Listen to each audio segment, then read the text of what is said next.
Who has it? Now think about this question because you need to understand why PropTech is important. Most of this money go to a friend or a uncle or a aunt. That's great. You don't have to take care of an aged friend. This money keep coming to the system and don't translate into wealth. Why? Because there's three places that they trust, currency. Three, inefficiency. So because they don't trust the system lacks transparency. They keep bringing this money in and they keep losing the money. So what can we do about it? Next slide. Technology. Why do I believe that technology is the solution? If you go, I'm not going to waste time going through that last slide. We all know this problem. I ask everyone here to name one problem with the housing sector in Nigeria. You're going to want to waste things. I know it's a bit hard for you to read, but you talk about housing finance. You talk about bureaucratic bottleneck. You talk about lack of infrastructure. You talk about inefficient products. You talk about performance default. You know one developer somewhere that collected 10% and did not deliver. You know paint and heat. You know one guy that went and organized for his boss to be kidnapped. We all have all these stories. You talk about lack of an access registry. How long it takes to perfect title. When you have, I mean, somebody mentioned on the first day how I think it was and Nevin that mentioned it. A lady, they own a property worth 20 million, they can't sell it. So you have assets that you can't unlock.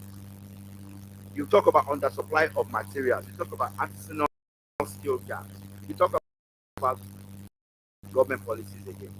You talk about disruptive actions. You talk about mismatch, inflated industry.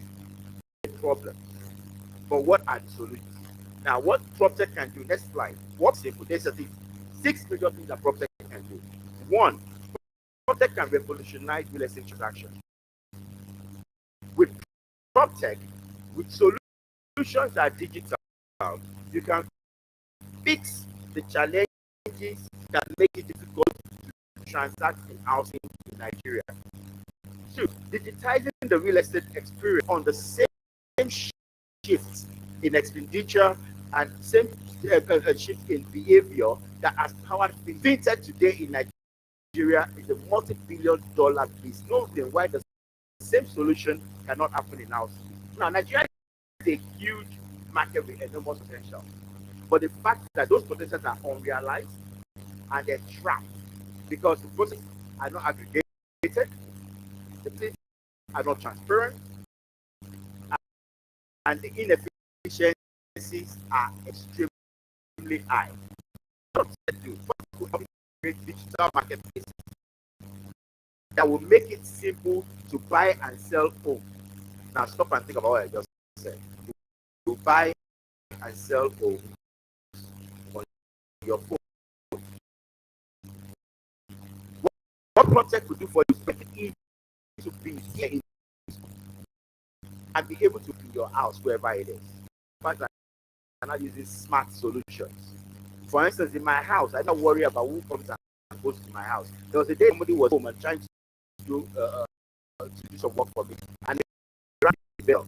And then I used my notification on my phone, and I said yes. I said, "Why are you looking around? Talk to me." That way I knew. He said, "Talk to that mic." And I was looking at the mic like a stranger, and I was giving him instructions.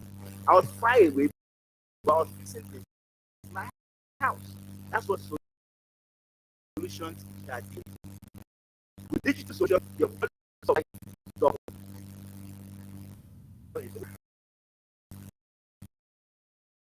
What does coming back to business? What does digital do for you in history? So most of us, you have a property somewhere that are not able to turn into an asset you can on friend that tries to take a loan and doesn't have collateral. What PropTech does is it helps you to create digital registries. So you can actually transact properties. You can actually buy and sell home options without ever entering the home. There's a solution in the market today where the kind of properties are being delivered, they've sold it twice They never had to perfect it once. PropTech, you have solutions that will ensure that you can actually sell and buy those homes and never worry about being defrauded. Okay, I'm still going to go there. Now, how about not going too fast? Okay, now, PropTech also creates transparency and flexibility in the industry, accountability. For the developers, it eases your entrance to market. You no longer have to worry where the buyer is going to come from. For the buyer, it removes the fear of failure. You no longer have to worry about the risk that you're going to. As buyers, if I'm like, to plan my production for chili, not to God, Jalingo, say, Enugu, wherever, and I can say, okay, for the next year, my depot in Enugu is going to have 30 metric tons of cement. Because Copen doesn't have to worry about, know that with the solution that they have that has been created, they can transact. This is I'm saying to you are not imaginary. Some of the gentlemen here are going to be sharing with you solutions.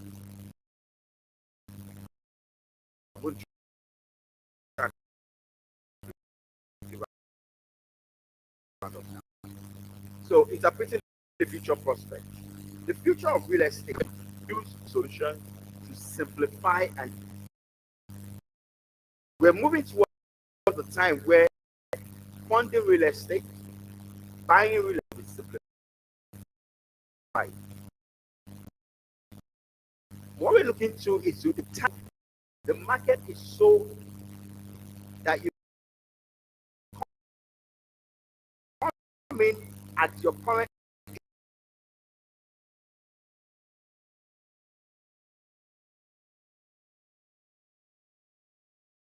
income level and keep trading like property. How much do you have property today digitally? You don't need to take it of it. Buy a trade, because what solutions do for you is that there's always someone somewhere that's willing to buy what you have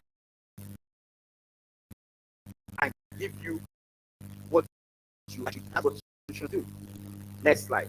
Now, that's the credit registry. One of the things that's being done here by NAM is creating a digital version of a registry.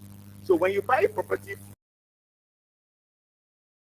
from Eximia or to 5 Brains and Armor or any other developer, you don't need to go to AGs or on the blockchain.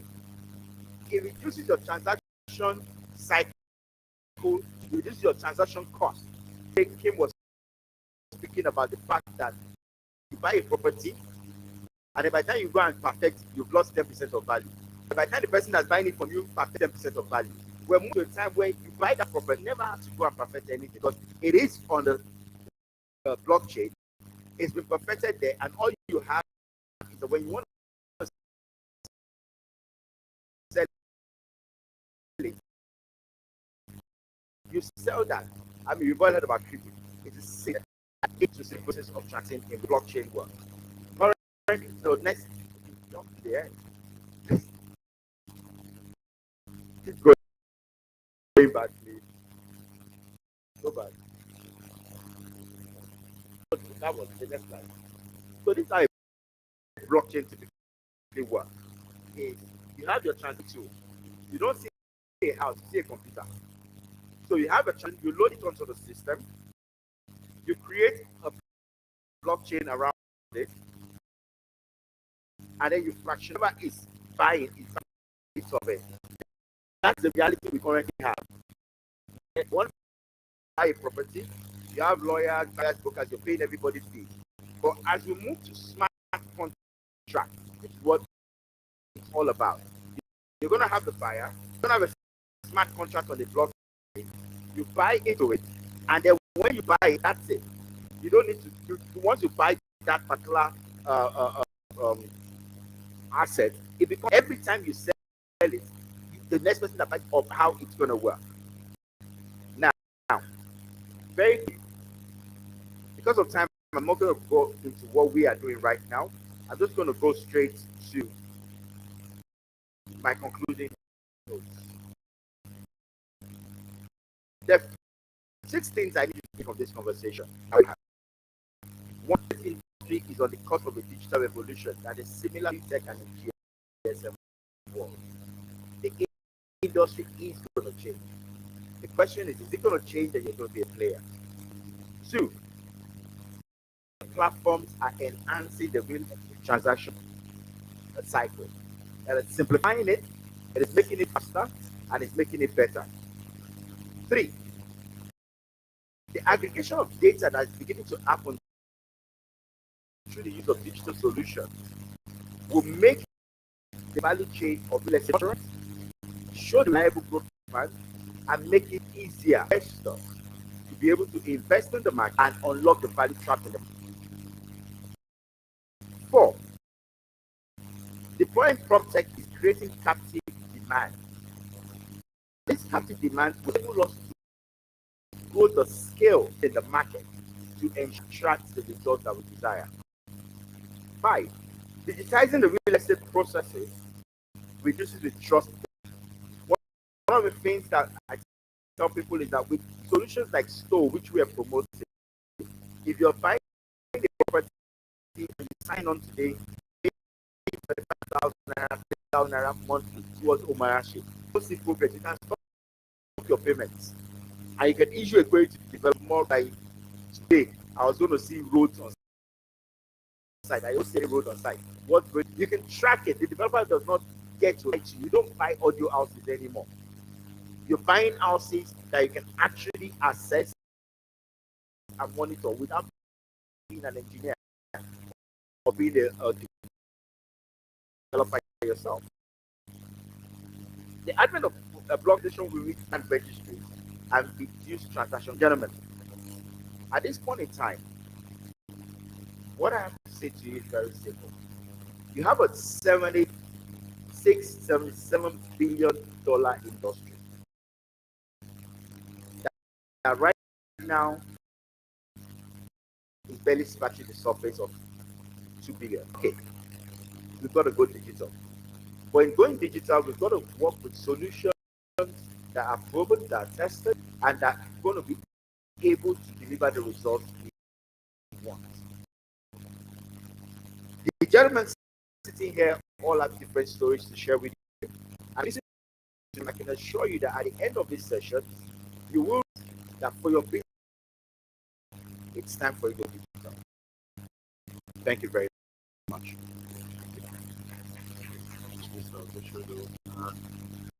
I think there are a lot of talking points, and I guess that once we get to do an exception, we'll take all of that. Before we move on to our next week, I'd like to introduce John Thunder for Construct. Join us. A round of applause for John. Our next speaker is our guest speaker, Professor Olumide Mosoya. Please a round of applause for him from the Department of Architecture.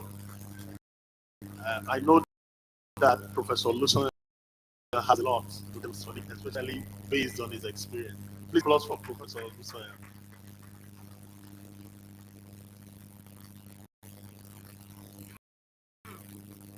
We introduced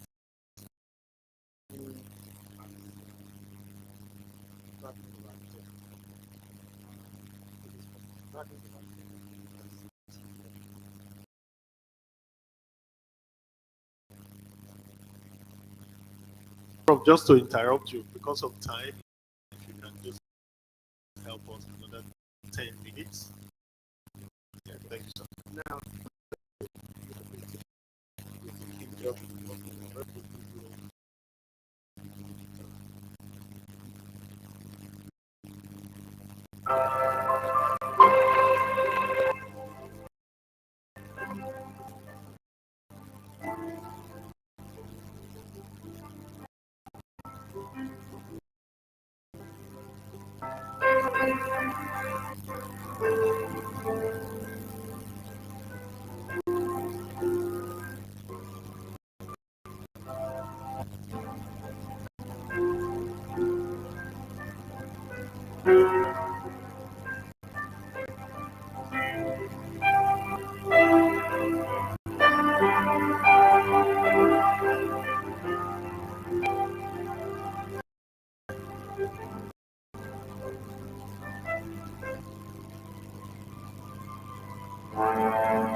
Probably. I said, how many more minutes is it to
Please, I don't know if you can speak to the video.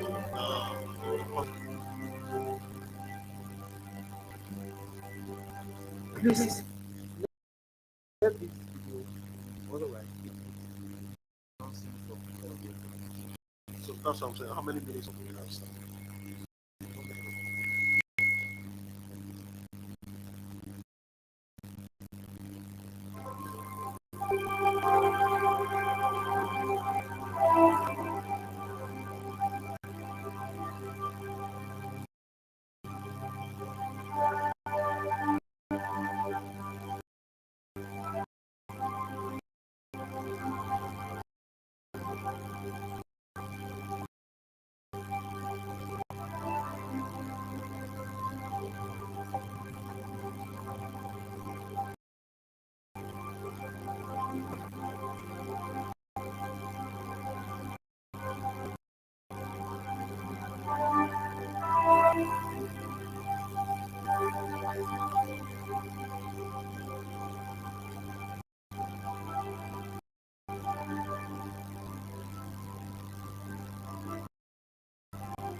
Um, please organize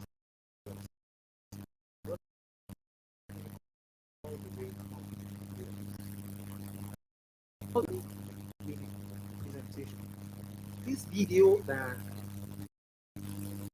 16 minutes. I have not come here to waste my time. Thank you very much.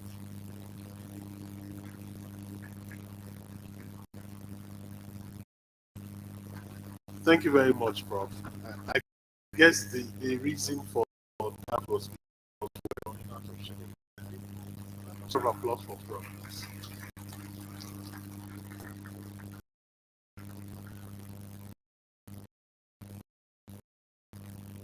So, whatever questions we have, again, we'll take the questions at the end of the session. So, let's just jump into those.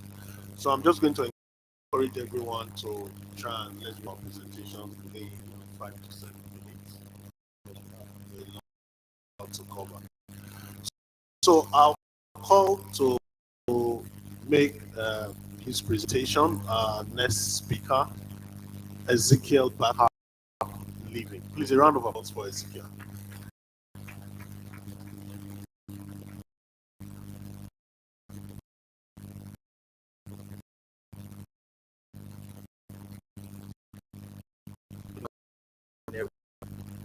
All protocols to observe the housing and what my startup have the contribution we're making is.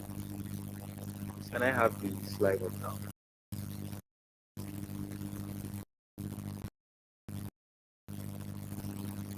Next slide. So this average, it takes roughly 100 days to find a home to rent in Nigeria, and when you do, you have to pay 1 year's upfront. From the first day, a lot of the conversations has been around providing housing and speak to buy, mortgage, and all of that. But from what Mr. Gide just said now, 90% of Nigerian that number is not going down, it's going up. Over half of the population is still under the age of 19. And so those two factors kind of like set a direction of a future that might not be exactly what we think it is when it comes to housing. And it's what have been Offsite have been banking on fully. So it says that you have to pay 1 to 2 years upfront. Again, 80%, that's majority. They still have like an issue that have to critically look at. There's not been a lot of mention around that. So next slide. So for context, I want to share my story. Sometime in November 2020, I was called upon to do a contract gig for an online project. I'm actually an architect for the master plan for K2 Lake. I'm surprised we could get land at K2 that's as large as the size of the land. But the interesting thing was that I was living at I was better to K2, taking into cognizance lake traffic takes about 3 hours. So I had to be going like 3 hours there and then 3 hours back. That's a total of 6 hours. Makes absolutely no sense. So that was what the like an alternate form of accommodation. So for a month on a monthly, but it has to be fully furnished and has some basic things like power. And I couldn't quite get that. I know we have short lengths, but then imagine paying 50,000 per day for 3 months. It doesn't quite work. That's when I realized that there was actually a need for this solution and co-living or a form of like shared accommodation at that particular moment. Next slide. My topic is basically trying to bring affordability through share housing and co-living. The umbrella term is sharing economy, and in beyond housing, Uber is a form of sharing economy. Airbnb, some of you have used, also a form of sharing economy, and it's actually based on the premise that despite the fact that we try to think it's a low trust environment, it's actually not, because Uber came and you find yourself going into a car of a stranger you don't know. And even went into the concept of co-living shared, every single person at university would stay alone, stay with a friend. at the first, second, third, 1 week, you find that you're already sharing food stuff, sharing stuff, different things with that person. So in a way, it's actually used to it's something we're actually used to innately, and even taking it extensively. Historically speaking, culturally, we Yoruba families, for instance, the architecture type is a compound system where we stay with extended family members, and it's something that it's actually born in us. Now, taking into the situation we are in, with 80% of people living in rented homes, and also considering the fact that, despite the fact that we are building, we really can't build fast enough. And 2050, projected population of Nigeria is going to just behind China and India. We are going to overtake the US, so take everyone. Where will these people stay? And at the pace that we are living, and most of these people are going to live in urban areas. About half of the world population currently live in cities. That is going to increase maybe close to 75 by that 2050. We are not going to live in the villages. We are not going to live one in an outskirts. And the pace at which we are creating cities is not fast enough. People want to live close to jobs. So that's why we have very high demand in places that are populated urban areas. And we now have to rethink vision for these people. So that's it. So next slide. So for the sharing economy, no, let's go back. He said it's the value of taking underutilized assets and making availability, leading to reduced need for those assets. Now let's go back and dissect each of these statements one by one. Next slide. It says the value, that's the exchange rate economic value. Now we need to rethink the fact that when we are actually going to think about this housing, it's not just for the coming. I've mentioned before that 50% of the age of 19. These people think differently from how we are thinking about housing. And interest fact that we still need to build, still need to sell houses. A lot of millennials really don't care so much for ownership as the older generation. And interestingly, they are open to sharing economy. That's why, like I mentioned before, start bar is trying. And as long as they can get their friend, they don't mind sharing that value. So that's not the same. I'm sure we're familiar with this term granularity, and to the extent to which an object within is being used. Like see a car. 3 more minutes. Okay, I'll be around shortly. See a car, for instance. Now, how was in a year do you actually drive? Same thing for a house. Like a lot of us, the same Nigeria that has a place. Trying to like keep my train of thought. Dr. Roland, maybe just tell me when my time is up. So the same way we have housing, that we have having a housing shortage, a housing crisis. In this same Nigeria, we have homes that are empty. So how existing housing act, not just for a point where a family of just two persons are taking a 5 bedroom, we can actually have each of those bedrooms being leased out to 5 different people. And then you can also offer like flexible payment options for them. The next one is online availability. This is where tech comes in. I think Mr. Jide has shared a lot more light on that beyond that. The next one is community. Again, I just want to this clear. A lot of the conversations we've been having been from the developer mortgage side, and no one is actually thinking about the people that will use this housing. We have to also emphasize that this demographic of people using the housing is very, and I'm actually the youngest person here, if I'm not mistaken. For myself, for my own future, for the kind of people that will use this place. And we need to take that into cognizance that most of what we are going to build later from now has to be something that allows for this community where people can actually try. Where housing like progress. Then the next one is I've talked about it already. So next slide now. So now what is co-living? Co-living is simply a form of communal living where residents can get private accommodation, share common areas. So let me just explain what this means. Almost for everyone. Again, there's a certain age demographic where it might not just be affiliate, especially when they have families. But with a very large population, most people are definitely going to be open and mainly can be life.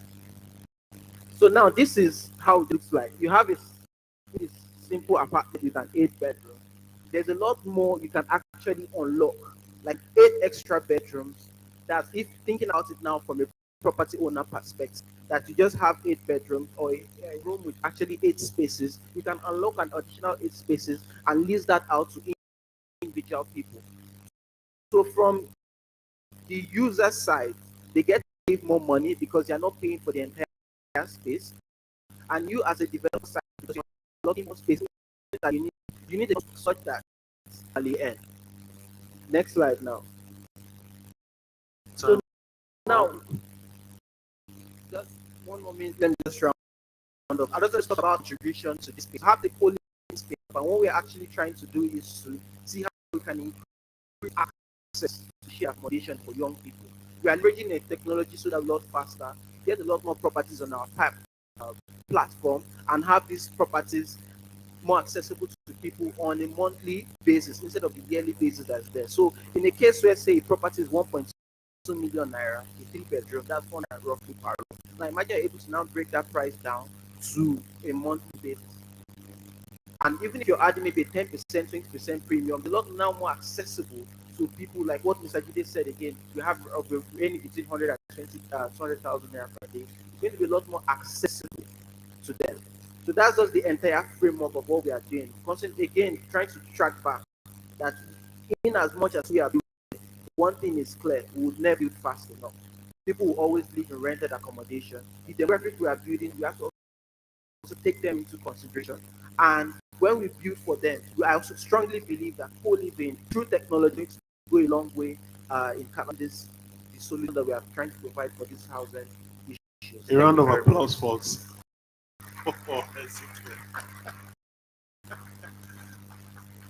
So sorry, I had to rush out of that place. Okay, before they rush all of us out. Okay, so our next speaker will be Unamdi Ba. Unamdi Ba is the CEO for Africa. He's also going to tell us that they are providing the real estate value. So you have 5 to 7 minutes.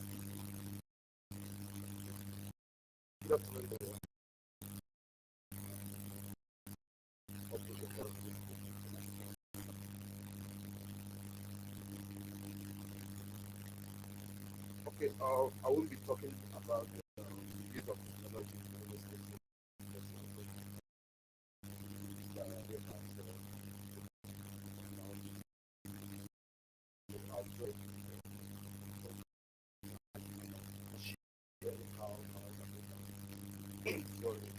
Technology property transfer.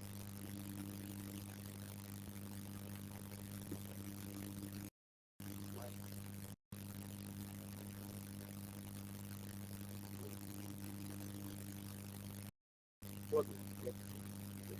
So how some people is looking up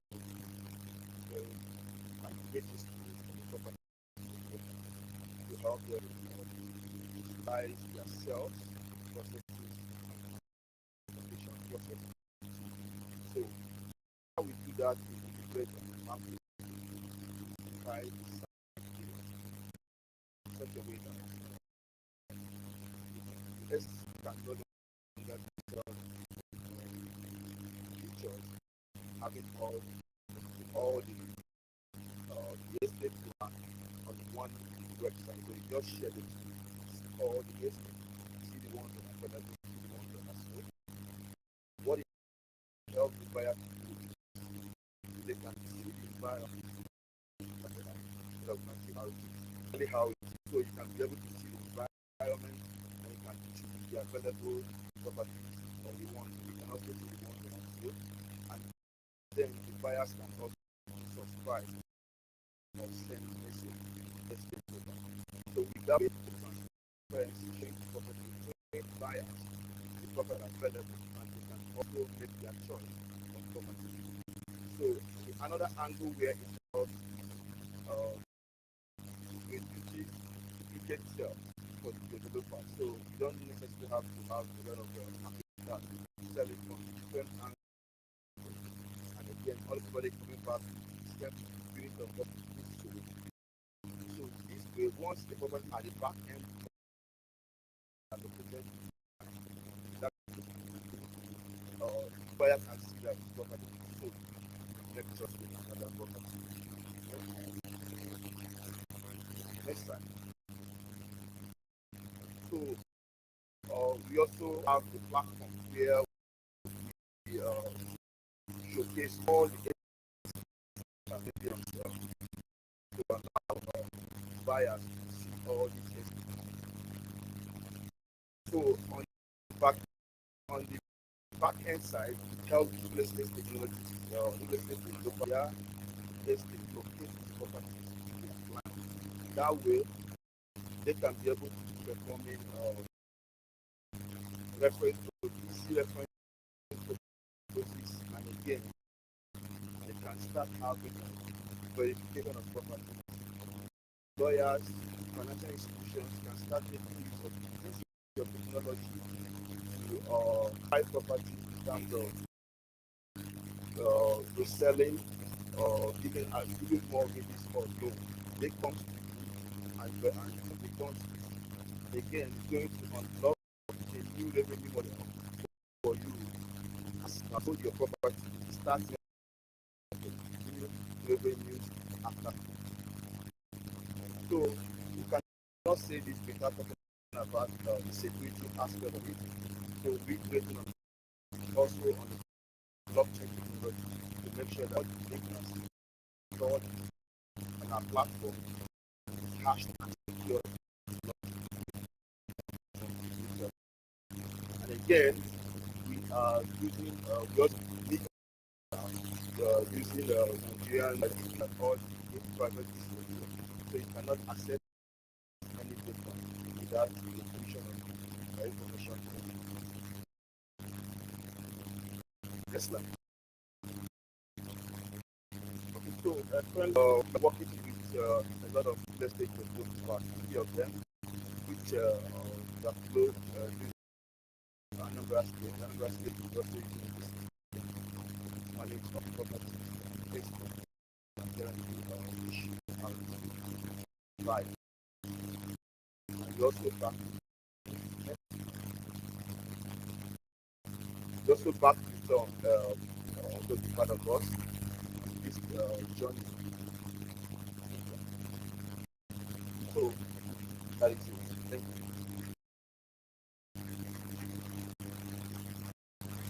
Thank you very much.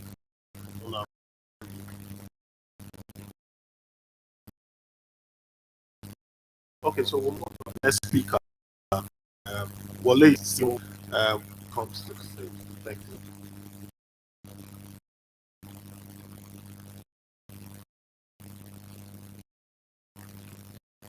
Good afternoon to everyone, and thank you for taking time. I'd just like to point us to the space and then say a few things about what we do. And the biggest problem with housing in Nigeria and perhaps at least affordability primary relation to finance. Everyone here house, but the vast majority don't access the home that they want. Now, just to jump off what we Federal Mortgage Bank over the last 30 years, between 1992 and 20, disclosed that they have financed mortgages to the tune of over 4 billion naira. If you convert US dollars at 60 naira to a dollar, probably looking at how much. Can someone do the math? You're looking at how much? Maybe $300 million. Now, if you put that side by side with how much was remitted by Nigerians in diaspora last year, 19 billion US dollars, 1.5% to 3% for what it's saying to us is over 30 years, the government entity charged with the responsibility of providing mortgages going in quantum somewhere of less than 3% of what Nigerians have every year. This was an illegality finance projects. Massive opportunity is in legislation, and I know Roland has been working to get legislation passed with regard to SEC, crowdfunding, and all of that. Because what has to happen is we have to unlock private patient capital for be able to move the needle in the space. Digital basically help reduce friction in transaction. You know, in every industry, people tend to first of all attack the low. It's not where the big problems are. Okay. The landscape for housing, you can think of it in stream, midstream, and downstream. Downstream is where you have a lot of people crowded, providing rental discovery, providing aggregators and all of that. Stream is where you have big finance. Okay? Hardly playing in that space. That's a massive right space. Because capital is sector agnostic. Capital don't care so much about what you have.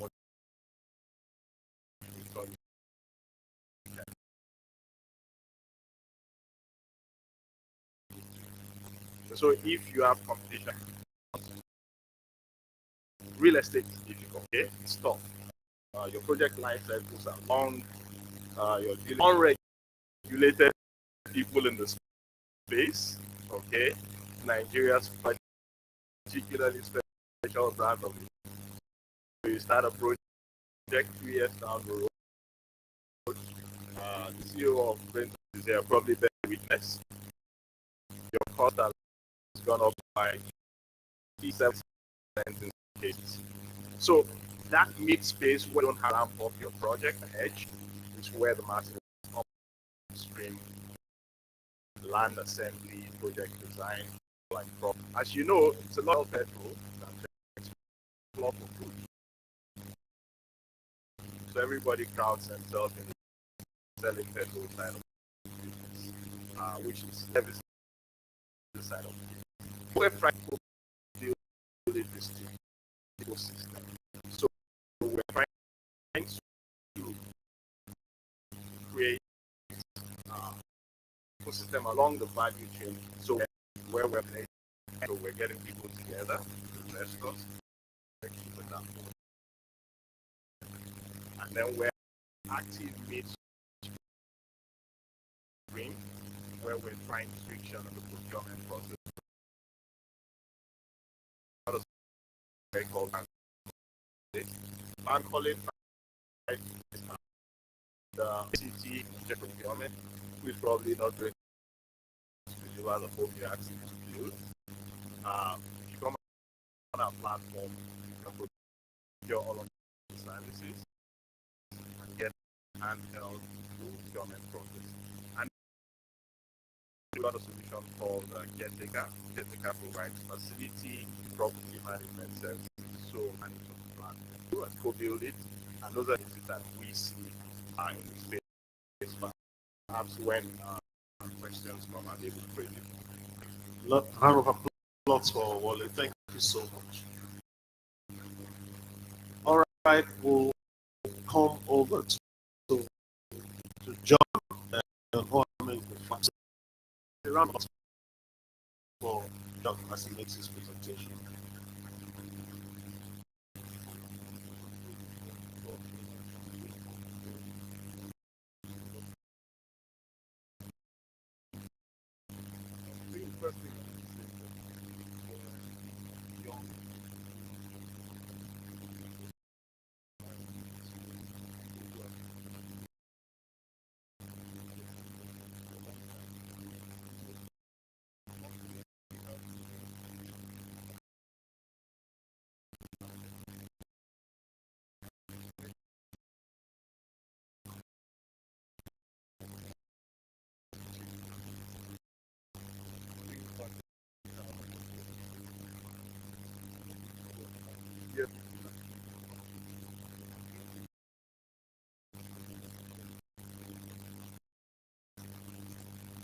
Now, quickly talk about when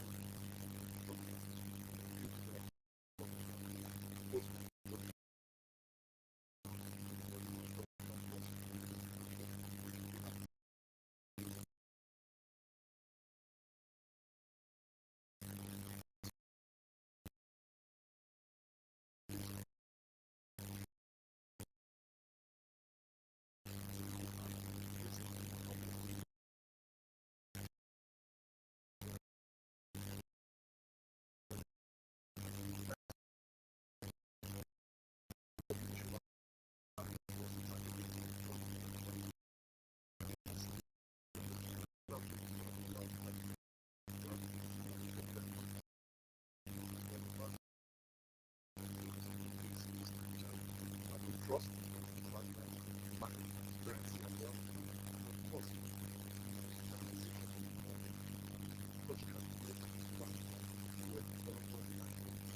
just like have access to their vendors, your vendors, and all their other vendors. They just do the request for that. As vendors, give for the company, selling based on what I always like to use the example. Back in the day, we don't have a business. We had to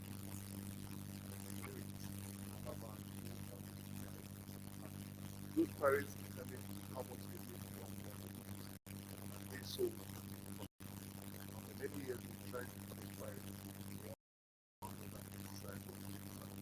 but we had them with technology, building platforms like Apple Music, Spotify. Today, for example, they can have that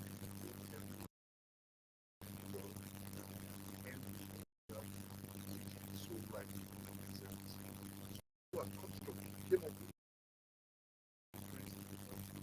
when the existing ecosystem, once you build an ecosystem where value thrives, it will be left for the people outside to try to find their way into that ecosystem. You will have to align the ecosystem. Who believe that? Yellow taxi man before you stop him, you forget your phone in the car, and phone is gone. Uber didn't talk to him. Uber built today inside that ecosystem. If I left my phone in the car, all I have to do is report about it. They will track that car and the phone. That is what we are doing at the construction system. How we are getting all the vendors who come on there. We're not only doing it once, we are also making sure that the process of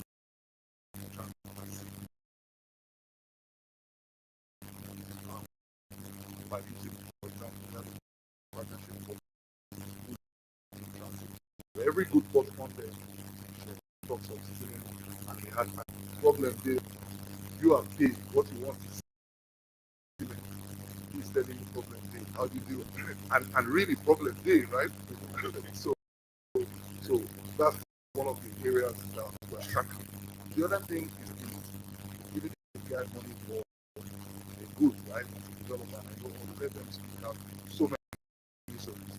Giving a guy money for something, right? And you bring that is not what you want. You want to cast today. All your laborers are there ready to cast. And the road you ask for and not what you want. Even if you take it to court, you know, I mean, you know, introduce accountability. There's an escrow where money is paid. Money only moves to sellers when satisfaction. I'll try not to give us so much.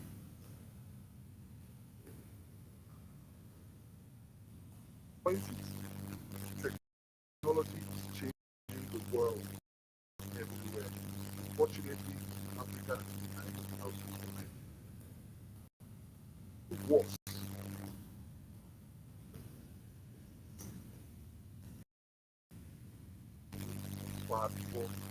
Far behind the country really for reasons that are very valuable.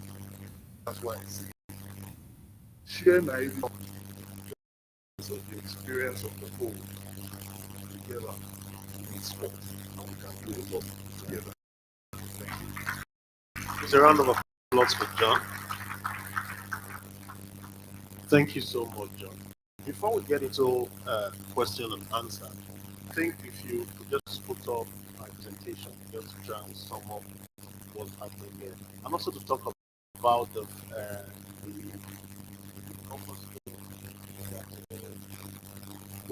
upstream, that was oil and gas. The upstream was talking about in terms of financing. I would like to start with the fact that I'm very excited that 4 or 5 years ago, we couldn't curate the time. We were talking about technology, real estate. So please, I want you to put it around the panelists here today.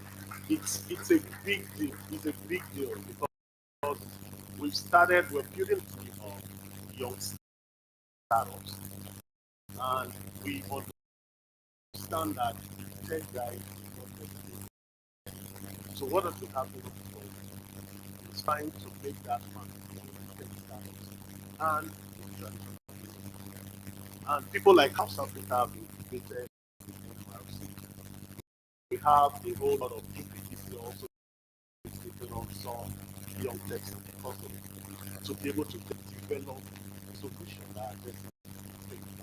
And so, if you put on my presentation, I would like to just again encourage everyone that we have a community of property technology startups, Nigerian property technology association, legally called PropTech Nigeria for short, and the website is proptech.com. Please, whatever ideas you have, whether you are traditional, whether you are young startup, in Nigeria, and where we are looking at fostering the real estate market and the activities in this area. Next slide. And so I'll talk about every time about property technology. This is a slide at the Center for Affordable Housing 6 or 7 years ago. I think in the room, I can't remember now. You know, if you look across each point of that value chain, that is the value chain. Across each point of that value chain, there is a technology for technology. Just like John said, some of the things that we're doing, there's a lot of engagement happening in traditional real estate, but we are not making progress. We are building such that life of access to land up until managing the property, whether you're selling or whether you are raising funds. We have over 100 startups today in Nigeria. I may not have heard of them because they are not the big star, they are not the other. But watch out for these guys. The young guy building solutions again across this value chain. Next slide, please. And so I'll talk about prop crowd, which is also who's working in the first one. Next slide. Just go next slide, next slide, next slide. So basically, what is crowdfunding? Just like everybody now that we understand, finance is crucial. Finance is the option for this market. And so we're saying that if we needed funding to build 4 units of 2-bedroom, all of us seated in this room will contribute what we have. Okay, some have $1 million, some will have 100,000 gift to the park. All of this is happening, and the developer then promises a return. So what you find is that the time to market for the developer becomes, and the huge trust has been talked about, this year has been talked about, and this is what program is trying to solve. The good news is, as a January, go to next slide. As of January last year, the Securities and Exchange provided very clear terms for crowdfunding. And so areas around trust, around opacity, being dealt because of that. Next slide, please. Next slide, so that I wrote. You can look up crowding. So 10 problems that were solved. Some of these problems have been talked about. Investment vehicles are a problem. Issue the developer. Some developers make money. Today, interest rates, depending on the on how you are, some developers will get away with around cents X. Some get as high as 46%. But with plan like we promise investors somewhere around 17 to 21%. Okay, which means that depending on the project, the return that as part of that crowdfunder is that you will have returns on your investment. So what we have done with Prop Crowd is basically democratize investment in real estate. So you don't need to have your 1 million naira, 2 million naira to get on the real estate platform. As little as 10,000 naira, you can be part of that crowd who is funding the developer. On that note, I think I'll just stop on that note and welcome questions and answers from the audience. Please, a round of applause.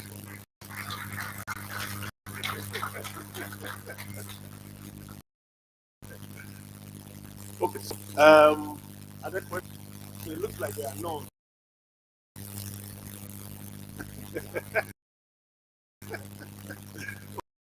One, two, I think, if you have a question, okay, 2, 3, 4, okay, 5. So we'll just take those 5 questions. So in that order.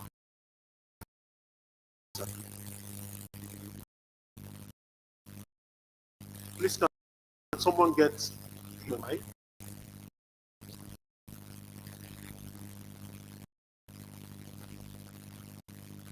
Thank you. My name is Schulman. I'm the chairman of Global. I do some new space. Number one, I do applaud all of you. Particular depth in serving market. Not just in Africa, but in Nigeria. I think Nigeria markets essentially for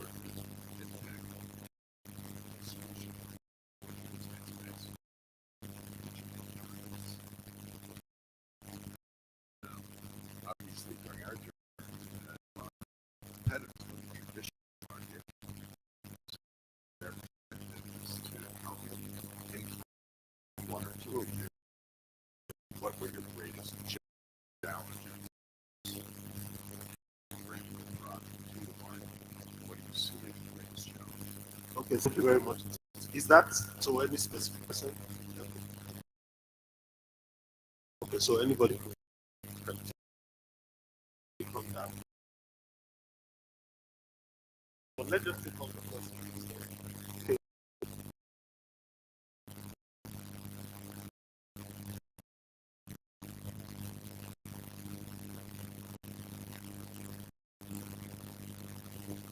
Now that we segment, like that we need that bind us together. The young, the old, the middle. We need to start talking about that what we did. Roland, aggregate ourselves. Don't let us come there and talk the same. Let's come and say we have achieved this in the space of good.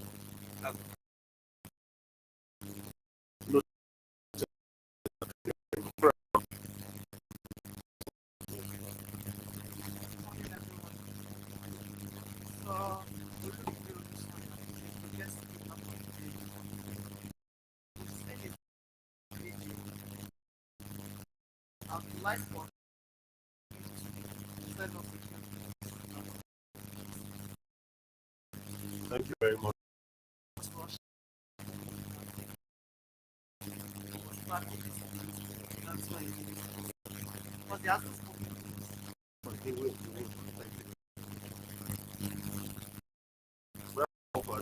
So,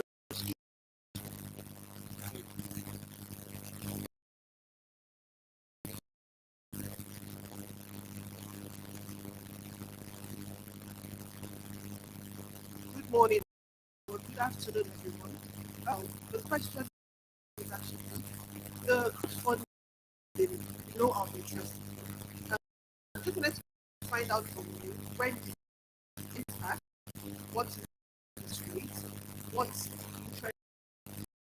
can one access, because anything regarding other funding of something that we actually do. So how successful is this? Okay, thank you very much, Uche. Okay, I think there was one more. Okay.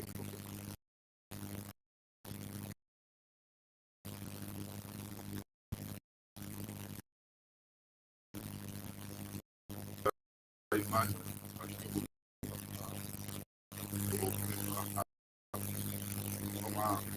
head of privacy, comments, in terms of house, house, if we are talking about the role of government, I want to bring it to the fore. So government and play by instead get involved. This time around, taking one is not part of here. We are policy of government right now. You want the private sector guys come around. The land is going to be subsidized. The infrastructure finance for free, 100%. And then the town has $1 as VAT or the material. So imagine if I do that kind of process that have land subsidized. The Bible said that 100% was provided by then in terms of how plenty VAT so that private sector can get. And then secondly, crop. You went from anger based on hard work not allowed to do it. And then my brother here also you are not that same issues all over. How those parents from first time that my just give assurances of AIHS and less sessions. Am I for this session so that we will have more time because of these issues? And you could ask questions because the beauty of said interaction, question and answers, you do great contribution. So these are my own. Thank you very much, Mr. Kelvin.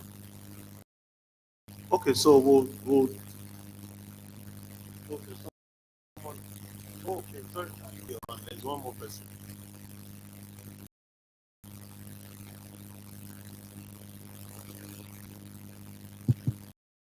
Thank you very much. I think it's actually very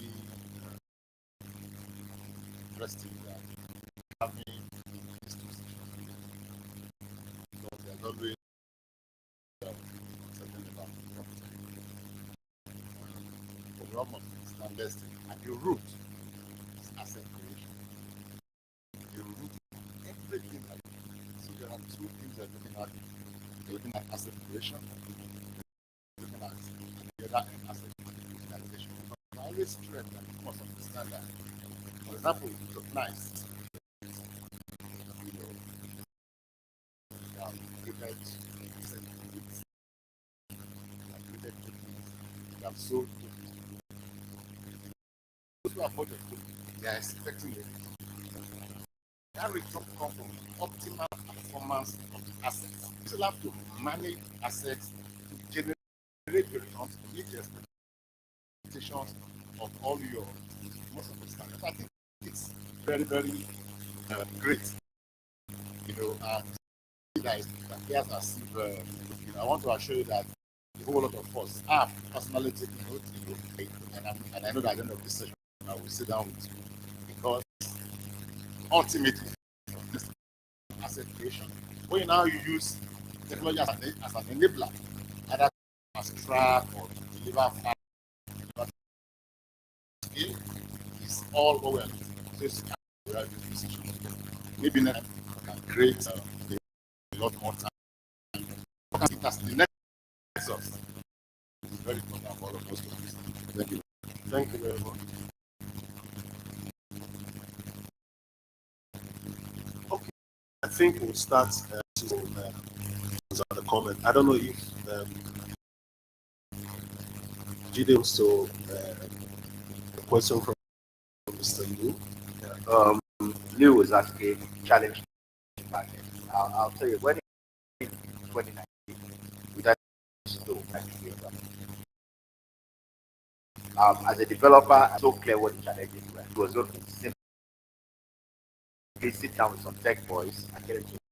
It took us 6 months to go down the transaction flow into put that actually understand. Then when we put us to understand to achieve, it took us another 6 months. People who are looking to buy property that if you go online and download that app, you can actually transact with the app. By the time we walk through an adoption challenge, shocked what people were doing. Once they got on it, they actually were not willing to they were willing to online. So they were using the app more like to offline channel. So people go online to a contract and rather than continue the business, they will then come offline, go to the physical office, and that's where they want to close the transaction. That's what they used to. So for us, what we realized is to continue to innovate and to continue to simplify process as far as the updates are concerned. And then on the flip side, when we started discussing the solutions for facility management and estate community management, resistance again from the user, because unfortunately people don't like it. And one thing technology does is it. So just like what John was talking about, anybody who has serious interest. So we've made I'll run up by telling you very funny story. There was a gentleman who went into the facility office and was arguing over bills. It was started being very disruptive. Until the officer then went on to the app, called up the back end and told him that the last was 6 months ago. And you usually check that out. Man suddenly went to leave and couldn't say anything. I was like, oh, hey, I forgot. I thought that was that's the technology. So that has been a challenge for us. Of has also been the cost it is expensive. Because talent, we're competing against things, now begin to compete against things companies. Because a lot of the young people that get jobs online and work from here and compete and it's not really difficult. Those are the challenges we face, but as we surmount them, we find that success ratio for the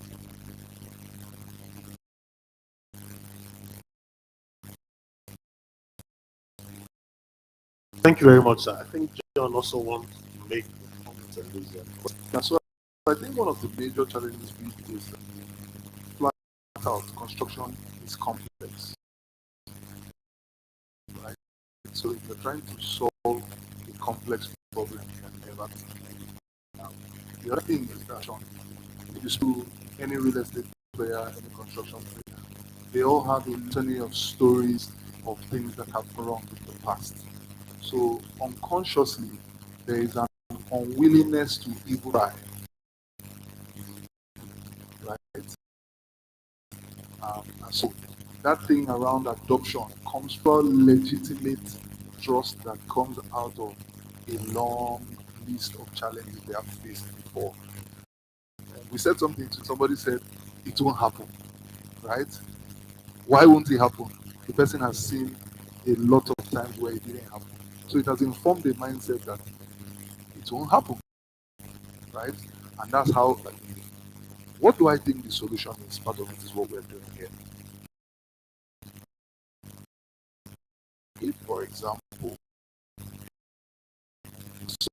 solutions are being built, we have right? We got a few foreign investors, local investors, including one of the banks, invest in us to build this platform. And then we have a small group of users, developers, who can actually use it, test it, take away all the challenges, understand all the, you know, specific nuances. We can now think wide. But now we will not just be worried, right, of what we are thinking in our head. Use cases of where reputable developers who they know, I have used this I am using it, this is what I am enjoying. I think the biggest, we young ones have is that we just feel the old ones don't want to contribute. We forget that there's legitimate reasons why people are not doing certain things. So we'll now be able to fix. Those are some of our challenges. Our next, what I thought would be, but like I said, that's how we're going about it. For us, because we are particular about outcomes, solution is free to developers. So developers who come to our platform, liveevent.com, right, don't pay to access to it. Let them first of all taste it. Let it, right, be proven to work. And then, but they would even be ones, I think you have done that makes it work. The other thing we all need to also remember is that it's such a large market. My slide actually put construction material. I saw some slides today that even say not necessarily totally correct, and that's because we don't have a source of truth for this information. Technology, a lot of footprints will be created. At the end of years, we can look back and we can actually see the value of what we're doing as a nation. Very much, John. Okay, I think I think it's a 1 minute video that Prof wants to share with us, just to buttress his presentation.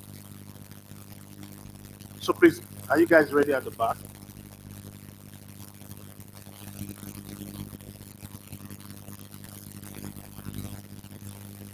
The second video.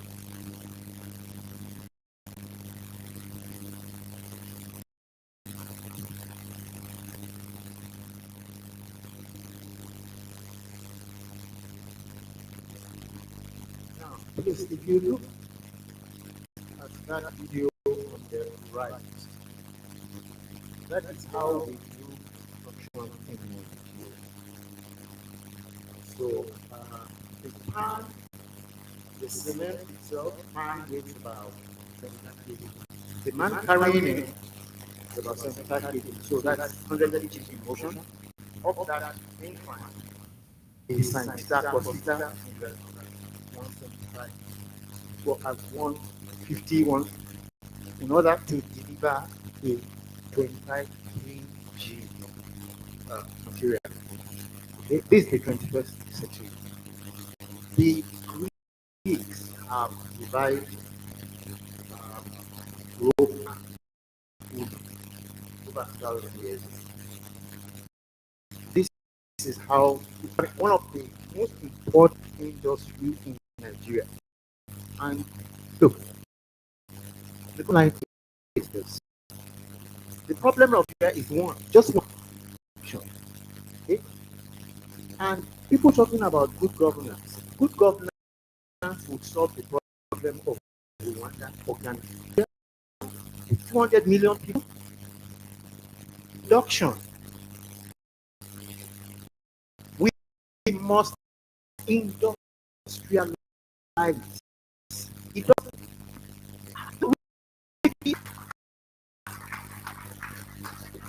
Look, it is that simple. And look, like Mr. Odu, get government. If we are waiting for government, we reach. The problem of this country is a problem of know-how. Okay? We have enough educated people in this country. It's about knowledge. No, that knowledge must translate into how use. So what we are doing, carrying hand on their heads. No, it's not. It is not acceptable. Perish. Every other problem of this country derives of production, lack of productivity. It's not the problem. Now, the issue is that housing is so huge. It's so huge. The capital is so huge. People will direct it. So what I try to show you that of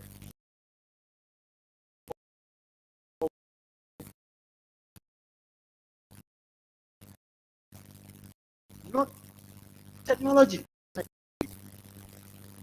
That is it with housing. I will try because the video, the first video, needs to be very carefully studied. I will get the organizers to send it to everybody because that is the path. You know, I'm not saying that what I have presented is the only principle. Those are the principles, and we must get on this production. Maybe whether it is the power, whether it is the infrastructure, whether it is agriculture, we must industrialize, and it is about capacity building. You cannot support industrialization. You can't. Okay? Industrialization is about capacity. You must build capacity. Now, there is science, technology. So you will say, you will say, German automobile engineering, which is distinct from Italian automobile engineering culture, which is distinct from Chinese automobile engineering culture. There is a science behind everyone. But the culture is we have to get going with know-how. Thank you very much.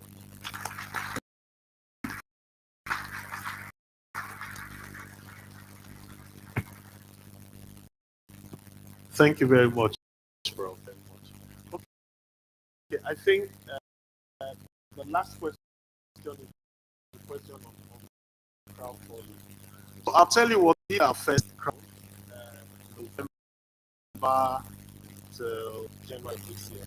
And we have said again, the SEC regulations has put a cap of 20 million. Now, we are pushing for a higher amount for that. For what sector? I mean, good crowdfunding platform come up. They want to see the number of transactions there.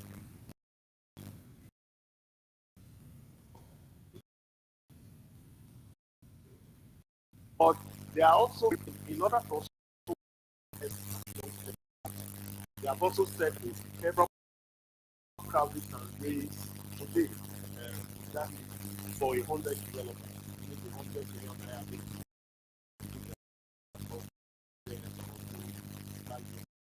right? Now, the reason is that for the companies, and you don't want them to start to use up for it and really collective investment and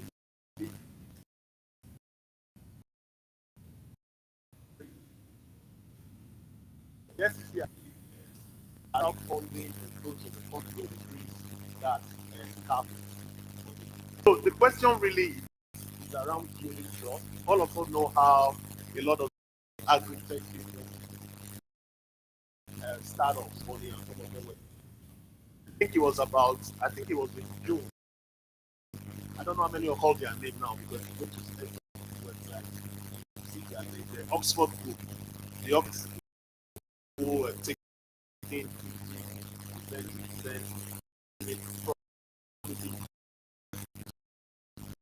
I think short them down. Like I said, crowdfunding license came into being in 2021. Not what we all have done. Who have crowdfunding done the exams. Some of us have visited taking the document for them. So I think about 3. Now the reason is also that one of that. So yeah,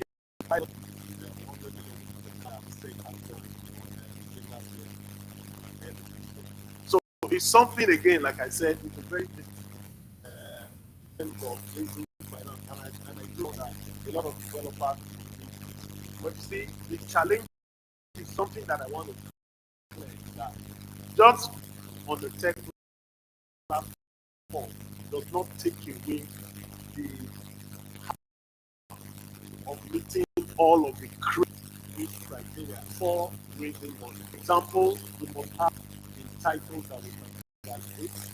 You must at least 20 to 30% of equity in the transaction.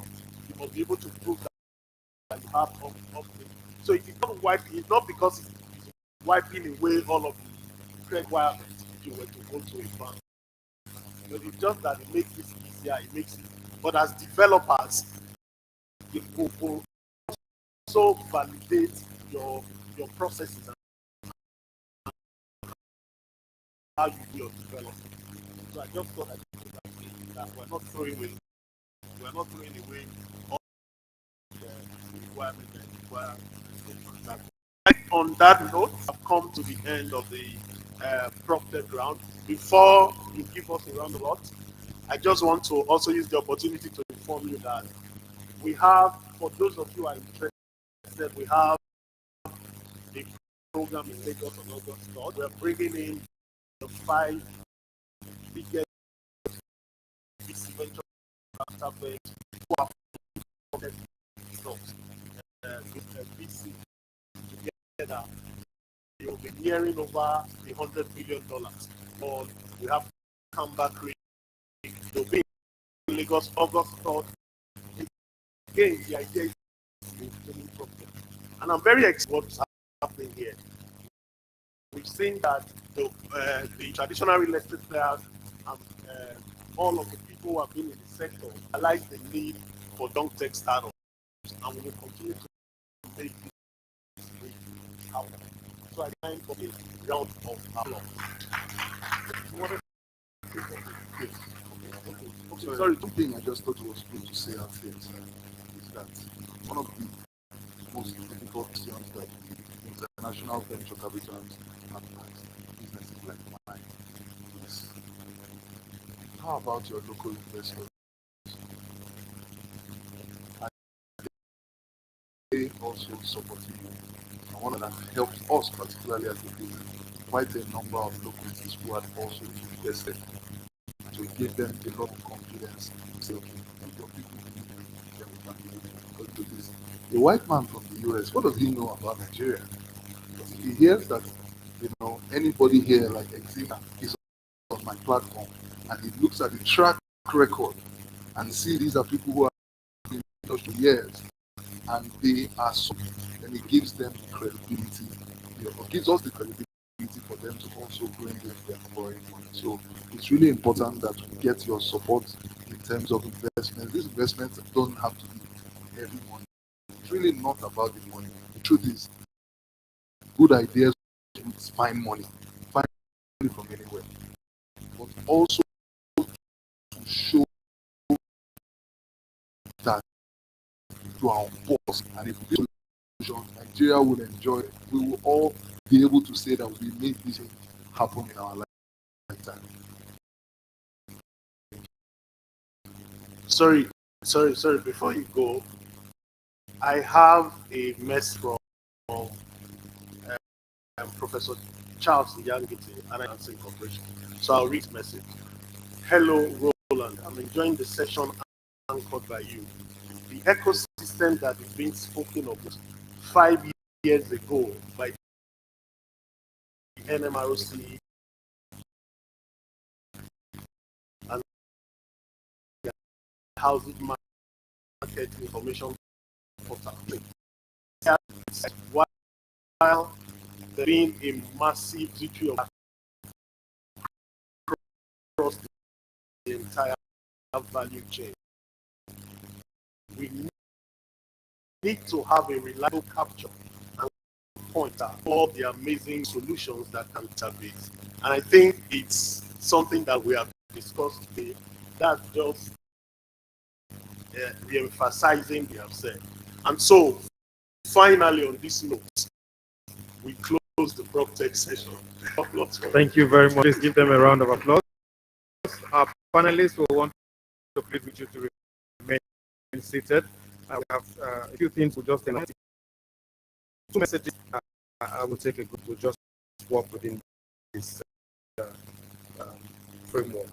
The first for the AI Connect is actually the name of the app, AI HS Connect.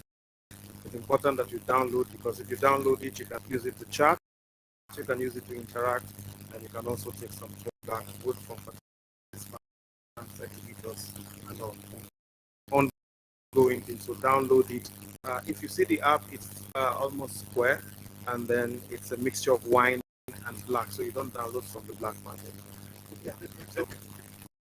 It's wine and black. You'll see it's very distinct. The AI HS Connect on it, so we can all continue discussions as we go. And for your pictures and your charts, you can also use that. We have about products for this event. Any of them will also direct to our tech team that will also share that and use it for the future. We have the hashtag AISH 2022. We have the hashtag Abuja Housing Show. We have hashtag 16th IHS Abuja. 16th is 160H IHS Abuja. Then we have hashtag Construct Expo, hashtag AIHS Expo. All of them will link back to our tech team and they'll be able to share this information with you. So we have two people who will give us very quick messages. They were built to do this earlier, but because of time, we'll be taking two of them. One of them, of course, is the first on this list will be the global leader in the developing and manufacturing of air conditioning, heating, ventilating, and refrigerant solutions for residential, commercial, and industrial applications. They've been here and with us on this. Please let's welcome the representative of Daikin. Please put your hands together for.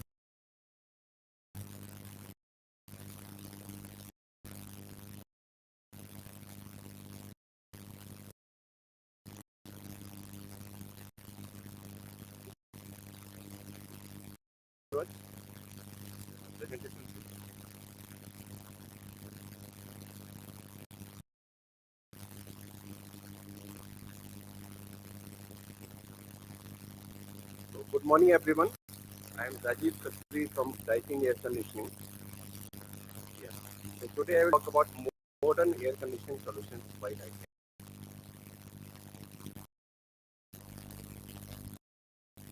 So in this session, I will cover about global product offering, which is the Daikin Vrb concept. So this is the new technology which is available in the market for housing and commercial also. We will talk about the product lineup. We will talk about some of the advanced controllers we can use in housing projects. Right. So first of all, I will talk about what is so that started in 1924. So this is one of the old air conditioning field, and it is established in by Mada in 1924. So Daikin headquartered in Osaka, Japan, right? So it's Daikin had a global footprint. It is across, and Daikin has almost 84,000 across the globe, and Daikin also offers a healthier and comfortable environment. And this is our mission to take the human being with the comfortable and healthier environment. And we take this mission as a and passion. So as I said, Daikin is a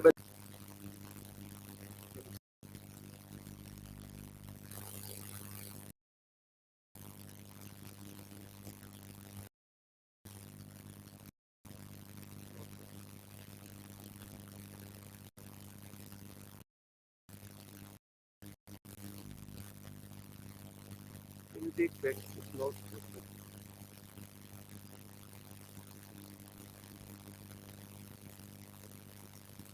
reflect. Daikin has almost 100 plus production bases.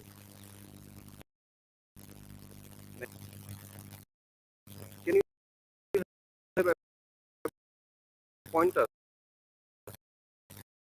Can I have a pointer?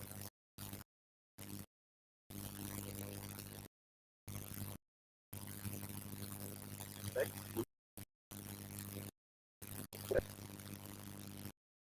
Please. Previous slide. Yes. Okay. Daikin has almost 100 plus production bases across the globe, which is there in 28 countries, and we have 100 plus countries where we are providing the services. 313 is worldwide. Out of that, 29 is in Japan, and other than 29, that is around 284, which is available across over.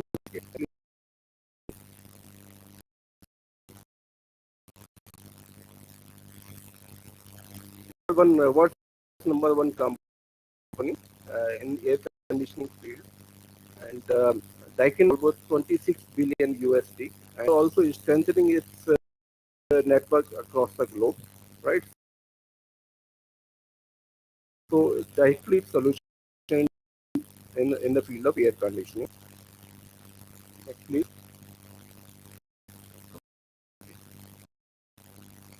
So out of Daikin's total turnover last financial year, that 90% was done with the help of air conditioning. This is also like chemical, that is almost 7.1%. Next, please.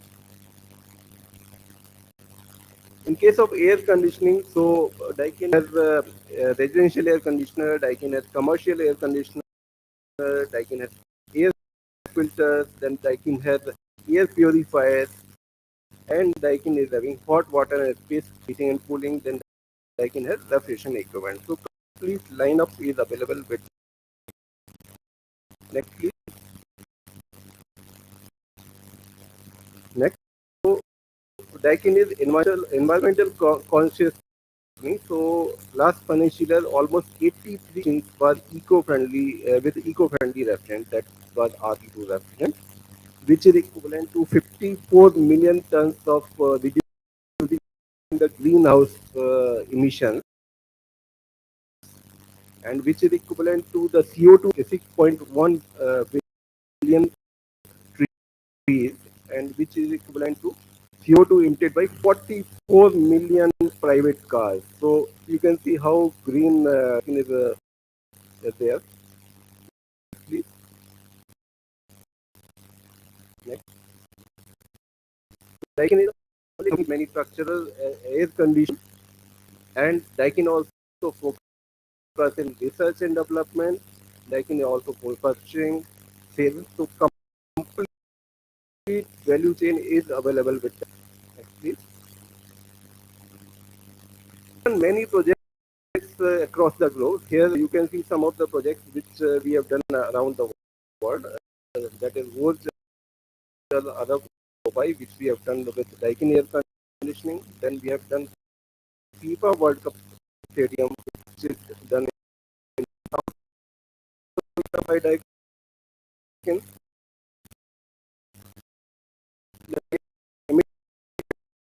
Was in Dubai, which we have done. Then we have Yoda was building and Milan, our house garden Jiangsu building, which we have done in China. So these are some of the projects which I am showcasing, and also I will showcase some of the projects of Nigeria. Next, please.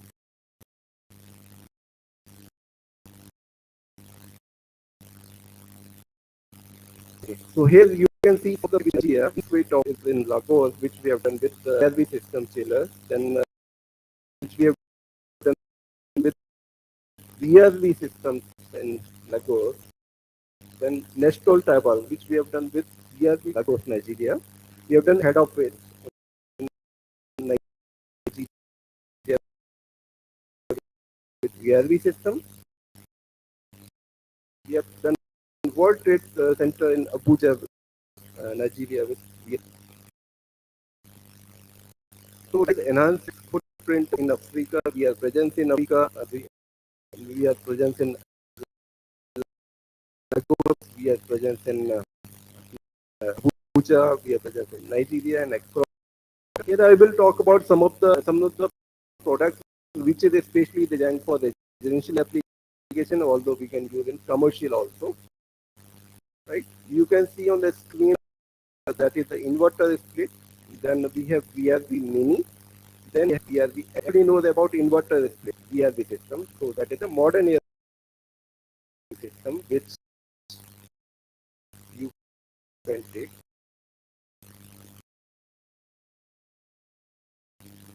Okay. So when air conditioning comes in mind, if it goes because it's a housing event, so I'll talk about house product. So if it's split and one indoor unit, so you can place it. So next please. So normally first choice of air conditioners is the split system, one outdoor and one indoor unit, right? So this is the reason why people choose split system, because of the cost. The cost of the split system is the lowest in the market, right? And if you have a house and you have a 5 air conditioner requirement, so you need to take 4 number of units and 5 number of units. So that makes a complete set. So next please. And GT series, which is available with Daikin, it is available in 2.5 kilowatt to 6 kilowatt capacity. Voltage range, which we will talk about, it works at 130 to 235 volt capacity. And this product is anti-corrosive protection as a standard. And, this product is made especially for Africa with the conditions we have taken as Africa conditions to produce this product. Next, please. All the conditioning systems which use in your projects, your housing projects. So we will talk about. So these are the indoor units you can see here. Maybe the first one on the left side, you can see that is a cassette unit. Unit, use a one-way cassette, you can use a two-way cassette, you can use a flow standing, you can use a tactile. These indoor units can be connected via this system, outdoor unit. Actually, how this VRB technology works. So you have multiple indoor units, you have single outdoor units. You can connect these indoor units with the outdoor unit by piping system, right? So each outdoor unit which is having inverter compressor, it may be two in the machine depending on the capacity. So in that case, inverter works based on the load requirement. If load is less, the inverter compressor speed will be less and the power consumption will be less. So basic RV system gives the power saving, right? If the load is more, the compressor speed will be more. In that case, you will get the power consumption accordingly. Next, please.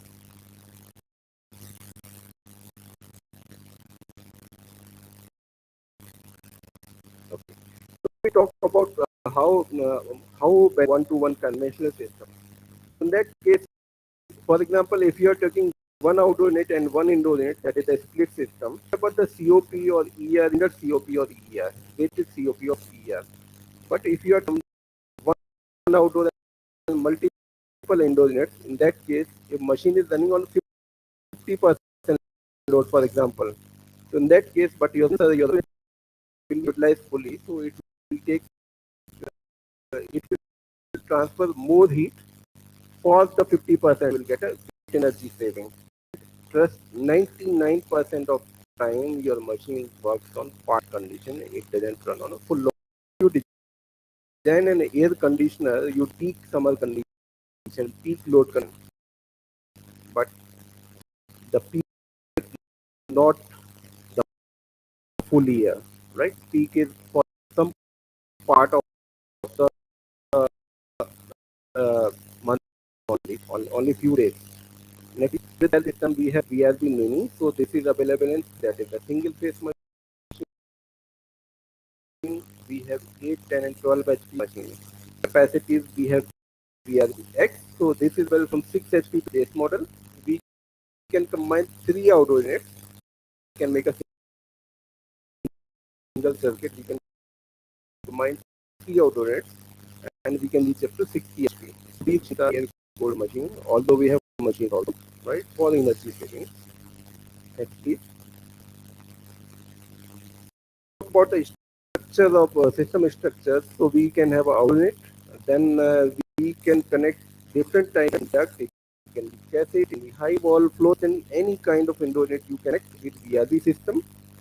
For that connection and refrigerant division, we require ref net or header pad. So you can see how your house and air conditioning can be done through this kind of layout, and you can place the outdoor unit either on balcony or you can place them in at the terrace or shaft, wherever you find the space you can place the outdoor unit, and you can utilize air conditioning system. It is a kind of multi-system, one of those many indoor units. Next please. So here I will talk about some of the good indoor units which you hear. We will talk about ceiling mounted cassette round flow, right? You can see various options are available in this round flow. You have a white panel, we have a black panel, and we have auto grill panel. The auto grill panel is with the remote. If you press the button on the remote, the panel down, right, clean. Then the button on, you can push that button, the panel will go up. So that is the new thing which is available with Daikin. And the application of this air conditioner you can utilize in every hospital, it can office, it can be housing, any projects, any application you can apply it, right? If you talk about a commercial, if you talk about a residential, so you can apply it in drawing hall, living hall, or dining area. Use these, let's say 2 feet by 2 feet, or you can say 600 by 600 mm. So this basically fits in right of the ceiling. So this is the smallest setting, so the capacity is also small, so you can make it. Next please. So this is a one-way cassette. This is popular because its look is very good, and normally if you install any machine, any air conditioner, if it is a cassette, normally its location is a central location. But if you want to put a fan also, if you want to put any lighting in the center of the room, so you can place this much corner. This will supply the air, right? And this is basically you can utilize in bedrooms, you can use drawing rooms, living rooms. Next please. So this is slim ceiling mounted duct. So this people basically who don't want to see the machine, so the machine is behind the grill. So available up to 2 HP, 2.5 HP capacity. And in a housing project, you can utilize this machine in a bedroom, in a hall designing. Okay.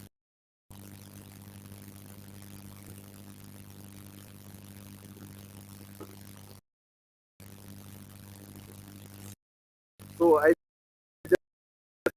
just quickly summarize up. We have some windows units, and we have air treatment equipment also, and we have controllers. They're basically designed for home. With the help of your is also available with Daikin. So any kind of sensor you can connect with this app, and we'll show this off whenever any conditioner need is required. Next, please. So we have full team available, and team is available in Lagos. We have team available in Abuja. We have our distributor EMC available. We have our focus funnel. Hashtag is available. You can contact any one of them. So this is from thank you. Thank you. Finally, for picture, we'll see. Yes, photographers, can you approach, please?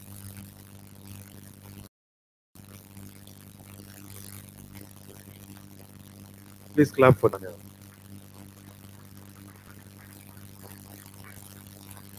We just wanted them to feel what you also feel, sitting down listening.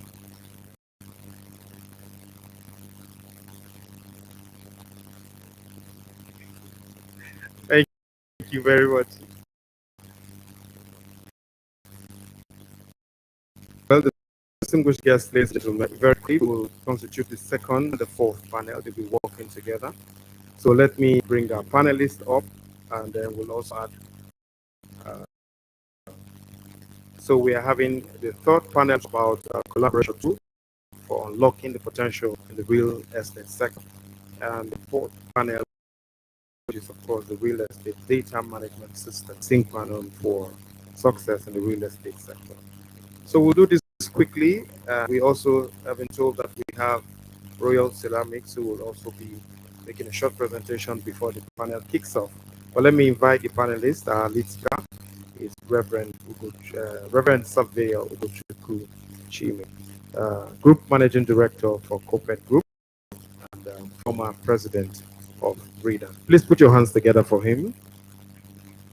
I also want to bring to the fore Professor Ofonze Amuchiazi, Senior Advocate of Nigeria, Commissioner for Lands and Anambra State. Please, comes up. Okay, also we have Managing Director AGBLC Ngoli Anyobi. Please put your hands together. Comes up. Thank you. Executive and Head Real Estate Finance West Africa Stanbic IBTC Capital Limited, Tola Akinhomi, will join us. Thank you very much. Okay, Obimi will join us. Please, as soon as I call your name, just stop because we are short for time. Also, we have former Managing Director and Chief Executive Officer of Hagai Bank Limited, former President Mortgage Bank in Nigeria, Richard Olu. You're welcome. Please put your hands together for him as he comes up. Also, we are taking from the fourth session, Managing Director of Digital Dreams Limited, Chukwudi Edoga. Please, can you join us also up here? Thank you very much. So, Company Copenhagen Barrister K. Chukwuchime also join us on the panel. Please, as soon as I call you, just come quickly because of time. Director on this, Barrister Praise Chime. Let's also welcome the Managing Director, HC&W Consultants Limited, Dr. Rie. Welcome.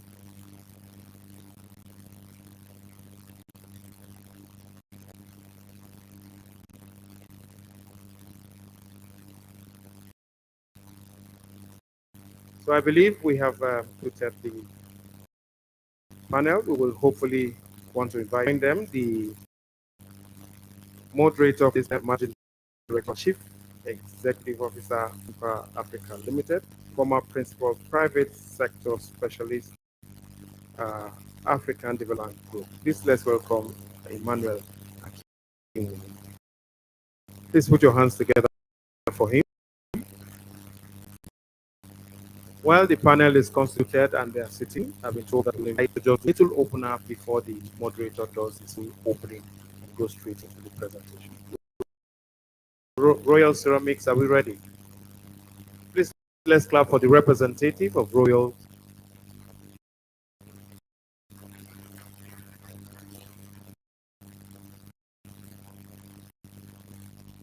I hope you're ready. If not, we'll go straight into presentation. Thank you very much.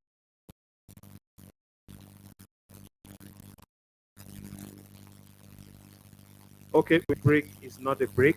We are going to, so you just sit down. Ushers will bring teas to you as you're seated. Just be careful not to speak. But thank you very much. I'll hand you Royal Ceramics.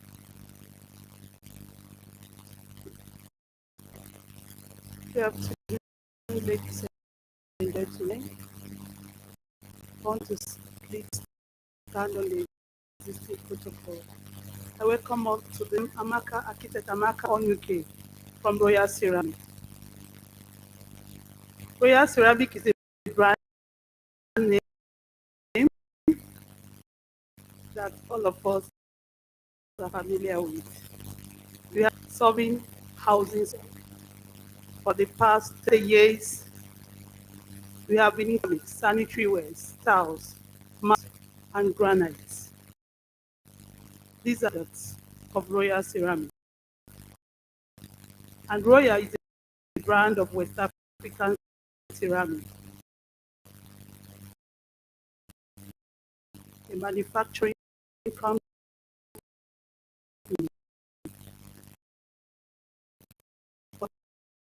Royal involved. We to launch and get everyone informed of our new product, which is the light, and that is what we are dwelling much today. Thank you.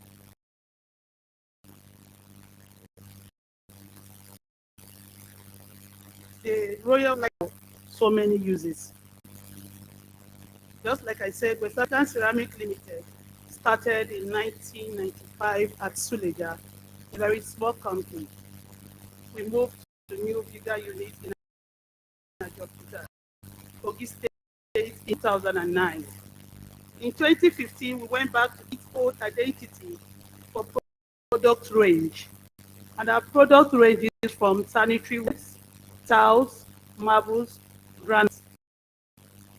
And this time around, we want to crown it with a light steel gauge. I want to inform the House that Royal is the largest tile producer in Africa. And now we have the roofing solution also. We dwell more on offsite construction system. And what is offsite construction system? The offsite construction system are computer designed and pre-engineered in a factory. They complete the structure of the building, stated in the form of ready-to-install insulated panels, which are joined together with lightweight steel profiles. And we all know that for a house to be able for someone to do well in it, or you have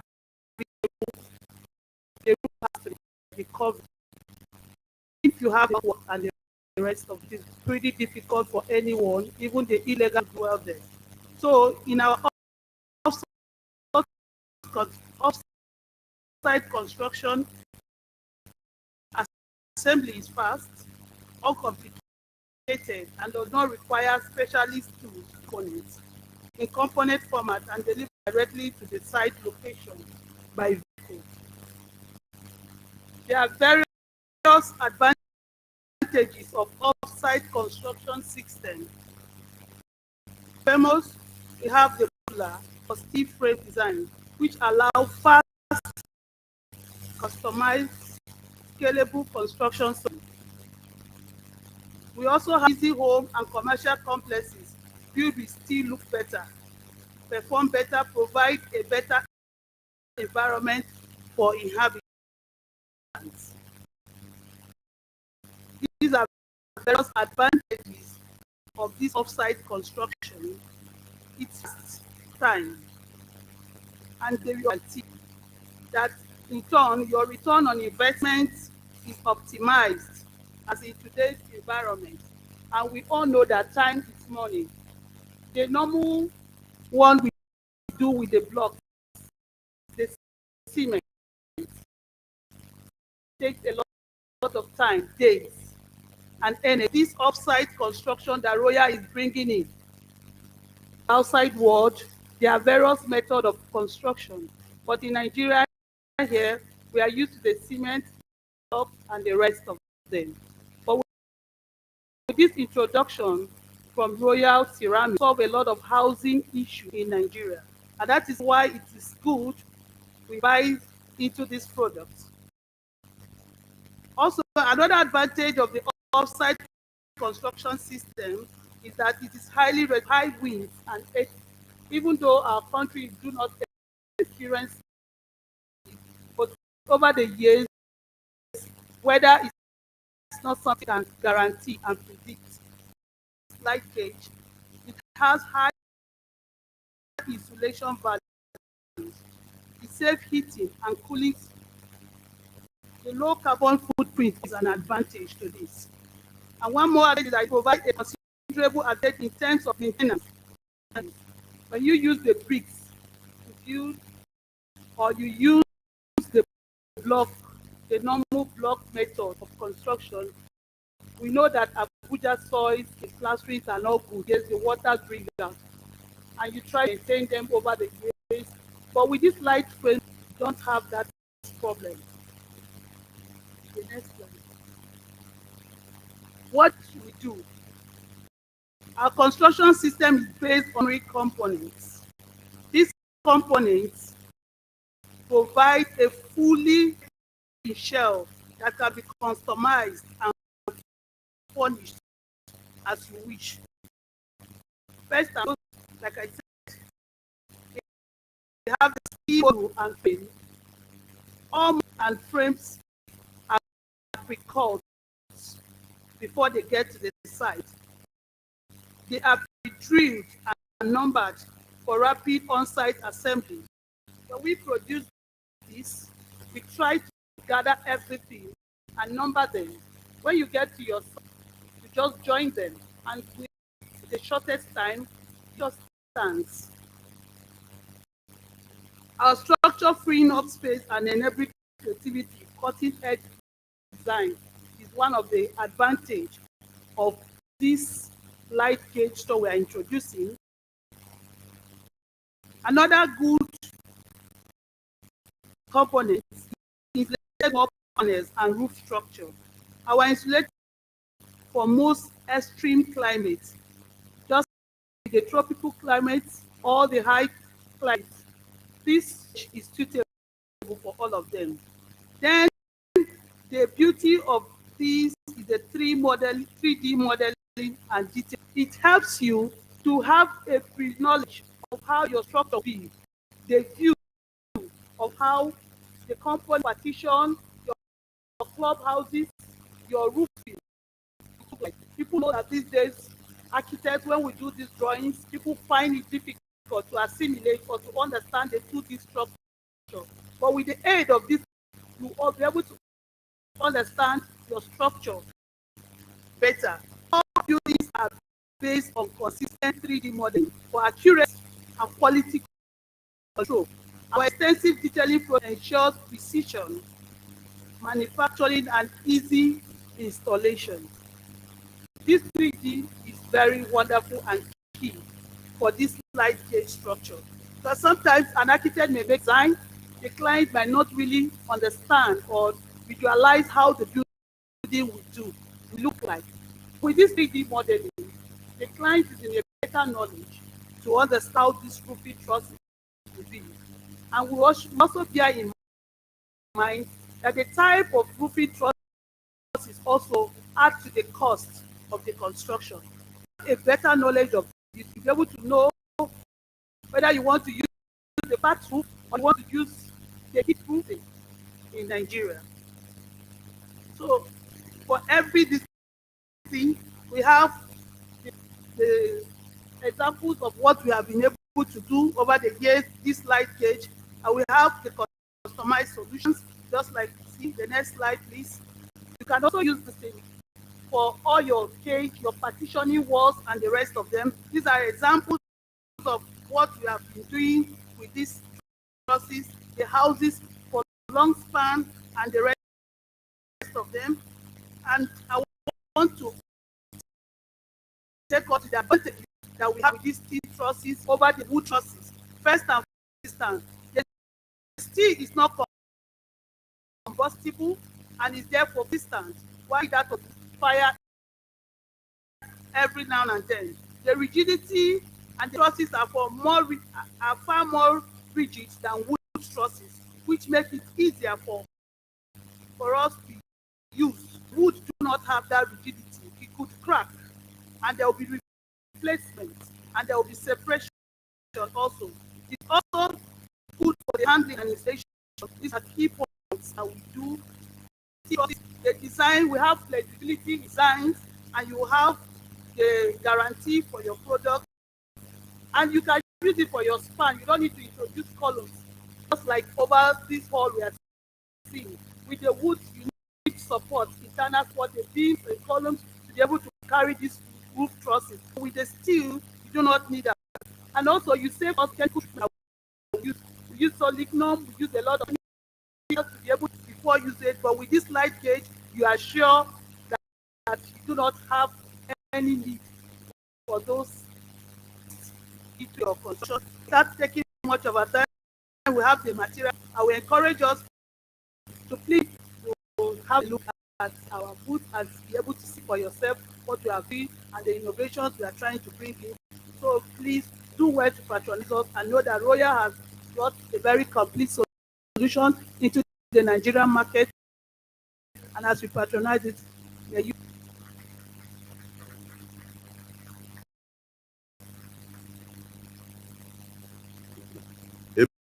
Man, somebody. Thank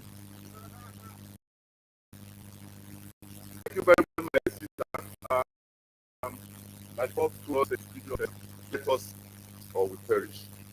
Not an understatement to say that Royal products are one of those Nigerian products that are better than imported products. Another one is cable metal. I don't know if you have used it in Lagos before. That you imported products.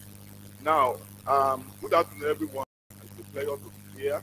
This assignment has been given today is one of the most difficult we want to tackle nowadays. You know why? No time constraints. Who has spent 3 months to put up papers to deliver, and then there is no time to actually do this. But with Patrol, I have the permission of the board. Let's do from next year. We will have less sessions and we have more time to sessions so that we can actually have a great time to tackle the development that we are tackling. Our team has already been introduced. I don't want to say they have tested personal different fields of housing development, and I can assure you that they will be this subject. We are wrapping up 2 sessions. One has to do with the collaboration. The other one has to do with data management. And you are Nigerian development. We're talking about collaboration, different angles. On a national level, you can look at collaboration on the level of public-private partnerships in our government are not doing well, like the one we have. I'm sorry. At the same time, I believe we cannot say the government go and sit down that the church out. Don't want them. Private sector.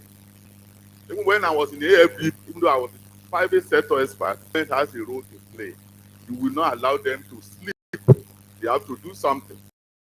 I just gave an example of what is happening in Rwanda. So when I talk to Canada all the time, cannot compare Canada with Nigeria. Yes, the Canadians and Nigeria one. To that extent, we cannot combine, not be comparing develop. Also, I don't believe in development. I would use the word civilized countries.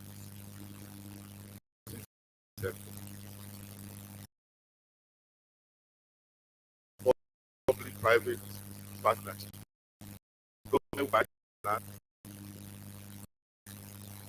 They will do the infrastructure for developers. They will go to the tax arena and give developers tax incentives like VAT, develop housing for the common people, set incentives. I'm not a presenter today. I will allow my colleague to do justice to that, and I'll be calling them one after the other. Now, set of data. All countries manage housing development with data. In Nigeria, that we don't have shortage of 20 million housing million. Even the 7 million, we are not sure because the reliable data management system. We don't even know the number of houses we have. We don't know the number of don't have any accurate statistics of anything, but we are building on that. We have to start one day. I believe we have cause to celebrate data management. I use the opportunity to call the first presenter, our own Reverend Chime, and give us some goodies.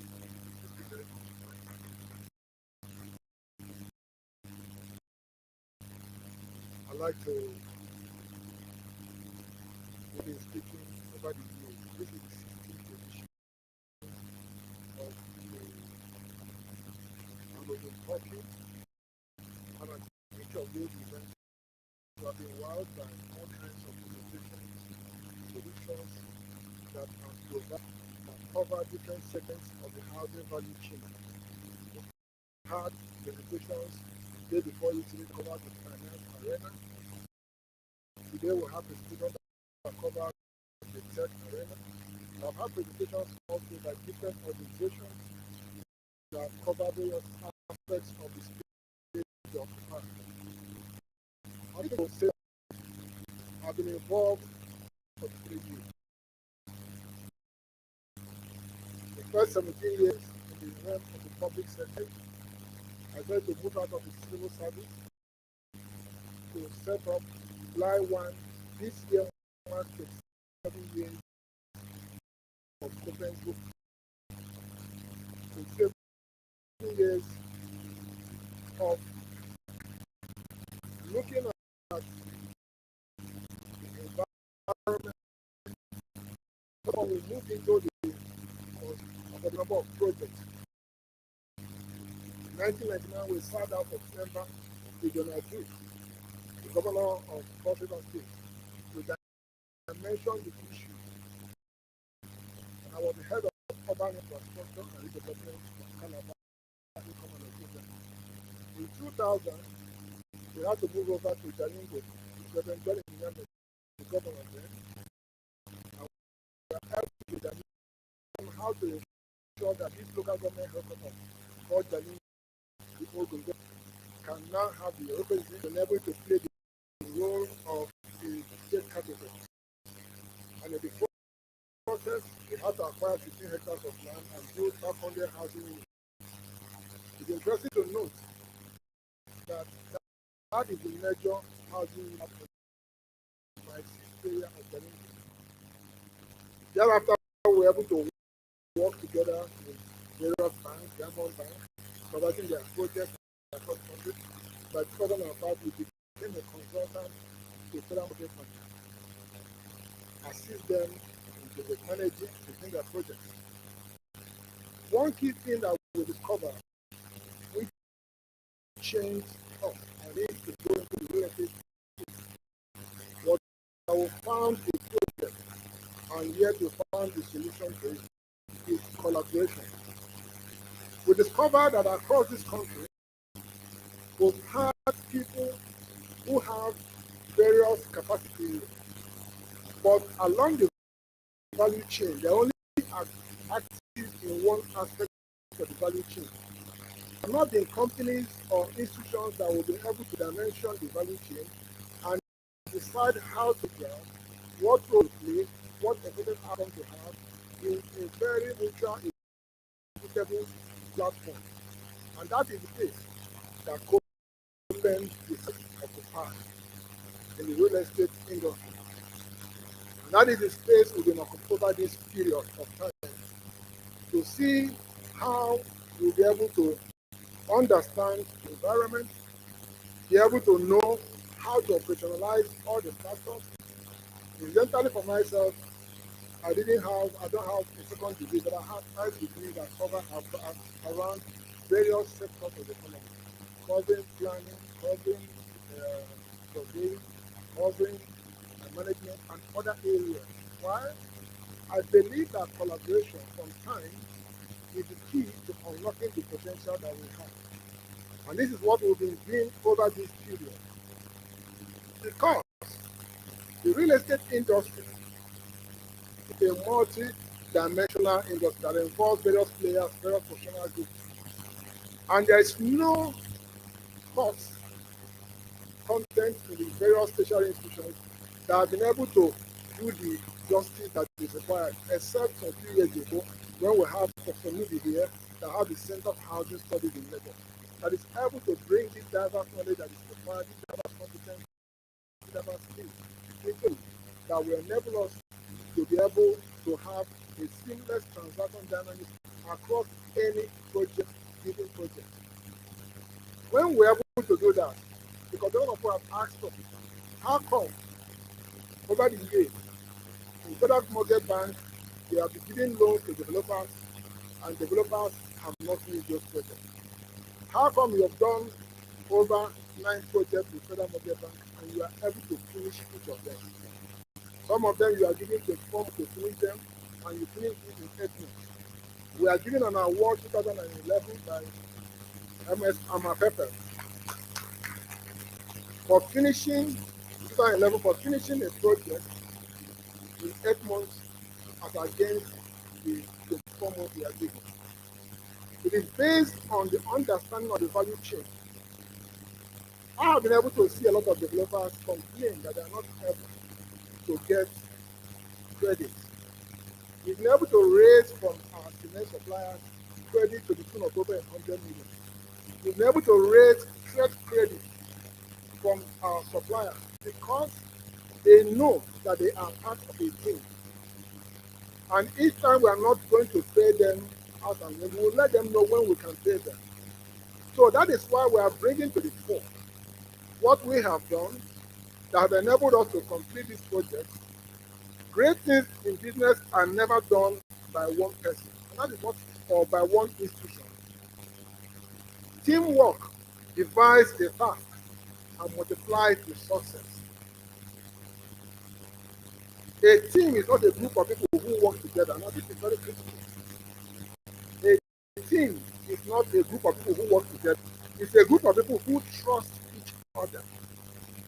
The great impediment to our actualizing what we've been speaking about and turning all our events into a talk show is to trust one another. Today, in the banking industry,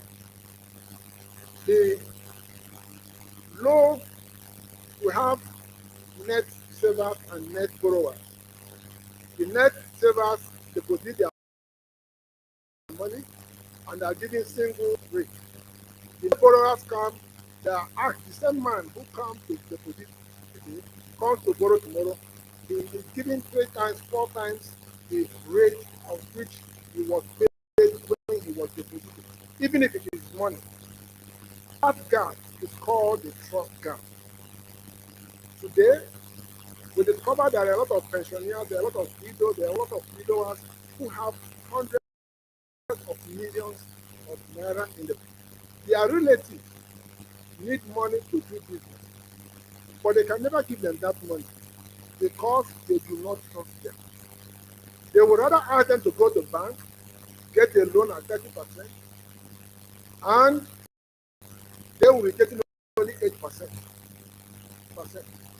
The reason why they cannot give them that money, which they have, even though they are relatives, is because of the trust gap. Many of us sitting here can all work together.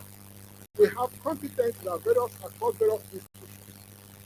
And until we come together to be able to look at it, we discover that one of us will be able to chase their 1,000, but 2, they are 10,000.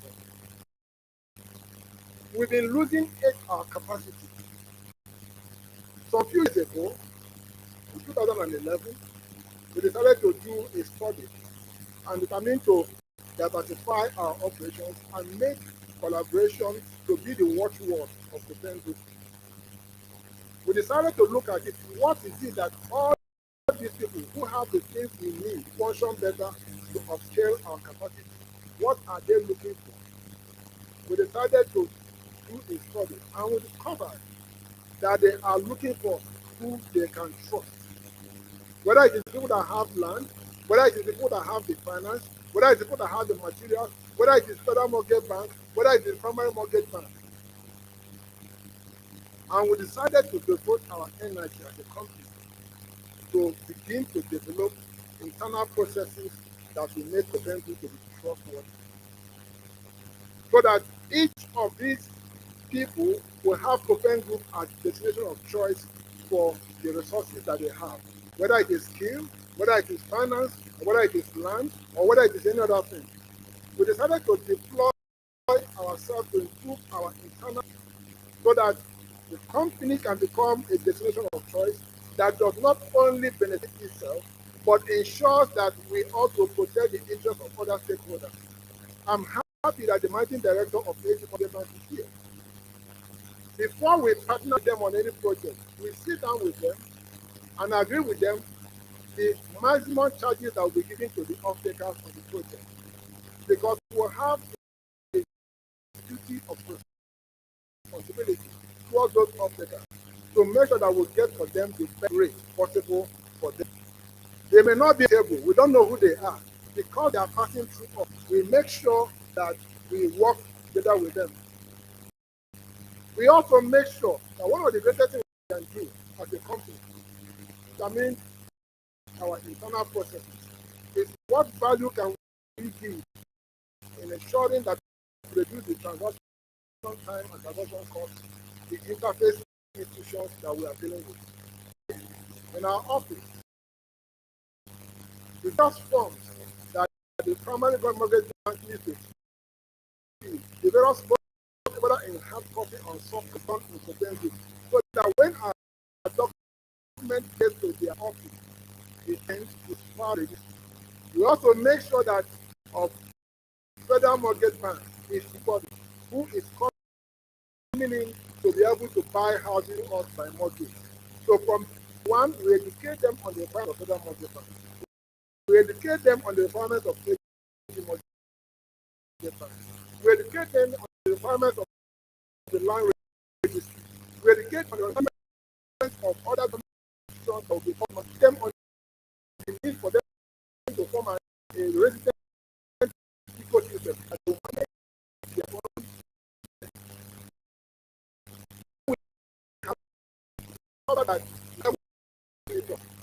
We look further than ourselves and found out that if we expand to be involved in the construction of activities, we are going to have further. Because we have the offspring capacity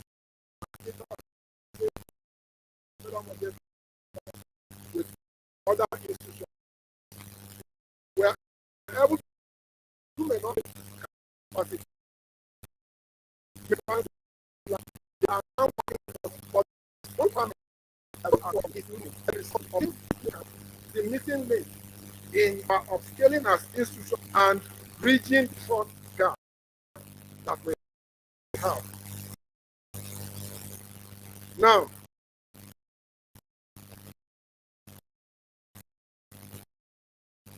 it is important.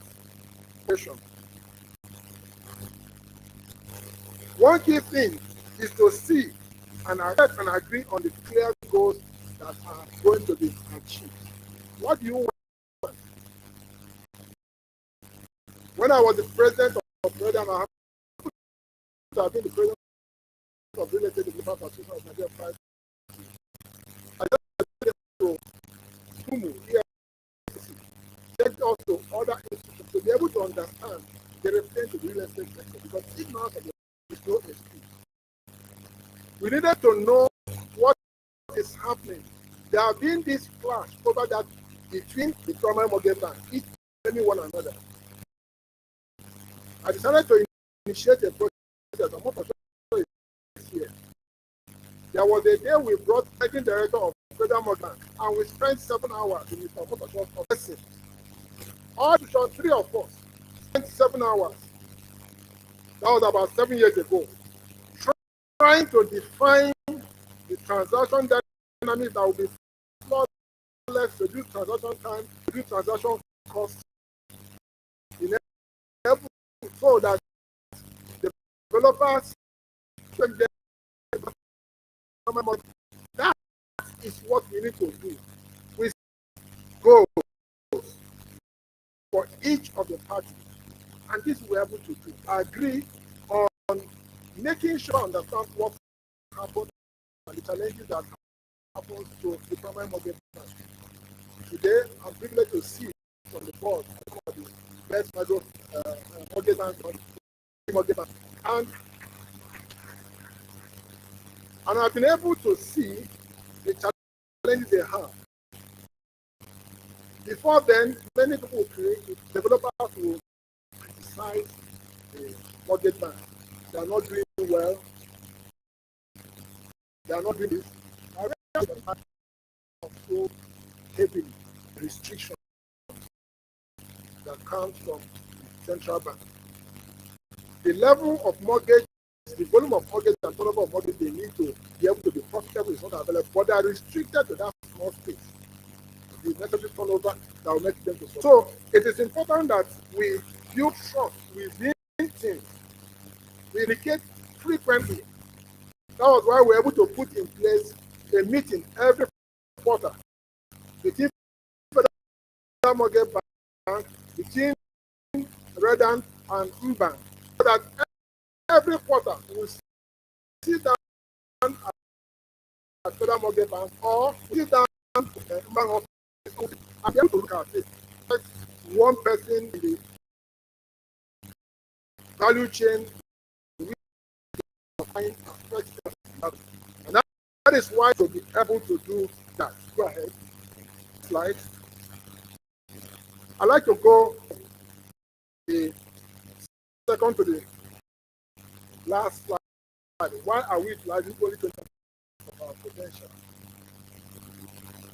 We should go to today to some of those high risk countries. Very large booming economic activity. Every of the countries that we can ever mention. But they were able to build teams and systems. To build collaboration, also collaborate with Southeast College University of Lagos. And we are insisting that Federal Mortgage Bank must, that any hundreds of millions must show the competency of the key drivers to understand how to ensure the input output equation is balanced. But you ask the some account is an architect to give him money. He has no knowledge of finance. A friend of mine wanted to borrow some money from BNP Paribas, from the first requirement, going to states. They get in two schools. One in Paris, the other one Harvard. Choose which one you go and spend 6 months. So that our key driver of this, you'll be able to know how to use this vehicle very well. We have no such requirement yet. We have no such requirement in family home. That is why they cannot collaborate. That's why we're losing what we are losing. I'd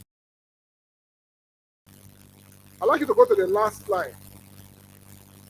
What is for any investor to be an orchestral director?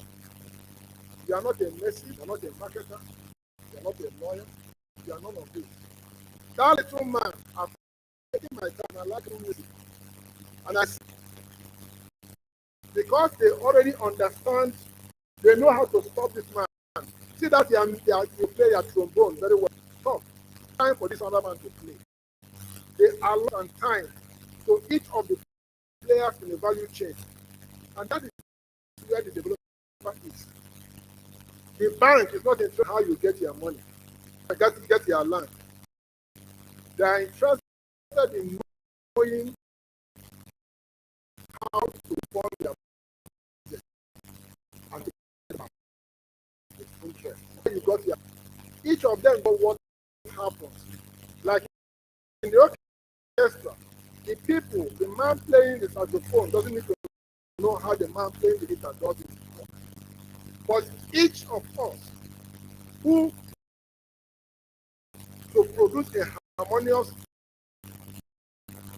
song and effectiveness in that business must know when they are meant to do it, how they are meant to do it, what is the reward mechanism that we put to them, so they can create an equitable platform where each member and one another through you will be able to perform what is necessary. And that is why when I hear them talking of trust, prop tech, and the ceiling given to them by 100, I started smiling. After 8 years ago, that was where we were in terms of people who have given us their money. They give us money, so they're giving us at 18% from 3 years ago. When the NTB rate went down, national GDP went down, we went down to 12%. And something happened last week. A woman, the daughter has been abused, but has been 12%. That's not right. When she, and we rolled it over for her, as against 12%, we rolled it over 15%. She quickly called in Abuja. See that money that you have to so place? Because she has given the trust of functioning with us for 8 years. She's the one that is better on other people. Her daughter, bring that their money. These people are genuine. I didn't request for them to give me an increase in the rate. But they, on their, as a trustworthy organization, decided to trust 15% because they saw that the rate has gone up. And today, what we are looking forward to is that after of these presentations, financial, they can never come to linkage must be based on trust. Have money in your environment, but they will never give it to you until you design and get to your organization that will showcase you as a trustworthy organization. Then, orchestral director that will collaborate all the resources and produce the results that each of them can appreciate. Thank you so much. Thank you very much, my brother, GMD of Open Group. I've said it all, we are all here. I don't need to whine or to talk too much because to summarize summary is going to give too much of our time. But the only that keep on coming in the entire process of us factual examples of real life examples of how in collaboration is trust. Without trust, we are going nowhere. It's because of lack of trust that making that constitute the weak link between the public and private institutions together. Even in some ministries of government, that the same ministry, they don't trust one, they don't even know what one another are doing, and because of that, it's causing a big headache in development. The other issue that was emphasized in approach. Times are gone when silo tactics were working. Nowadays, what actually working is the value approach. If you go to some institutions in Nigeria, you want to buy, they look at the entire value chain approach. They can provide resources for the manufacturers, for the retailers. That is the value chain approach. The other issue is to achieve harmony, efficiency, and effectiveness in what we do. We have to trench trust to build our capacity to do greater things. I will end there and allow second presenter to come on board.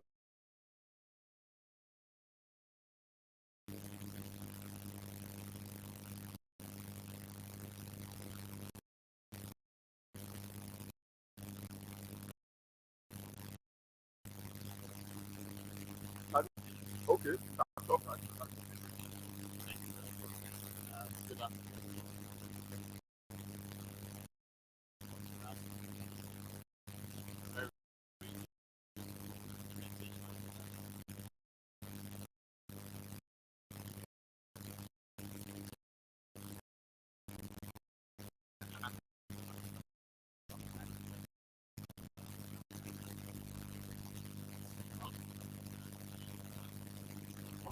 Support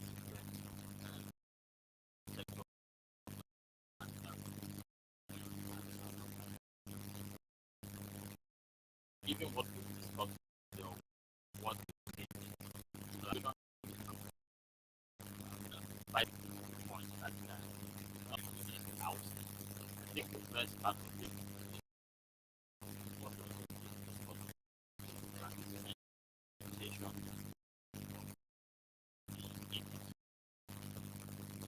I was thinking we don't get and to the point I was sharing that okay, the bank is possible. And there are different classes of capital. And that's part of the way the presentation that the industry is organized.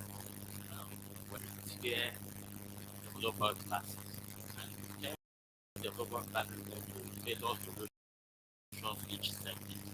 There are developers that will be listed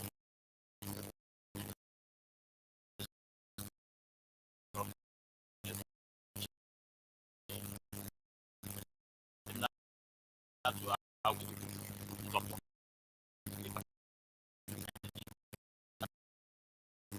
tier one institution that are then listed they can attract from the capital market.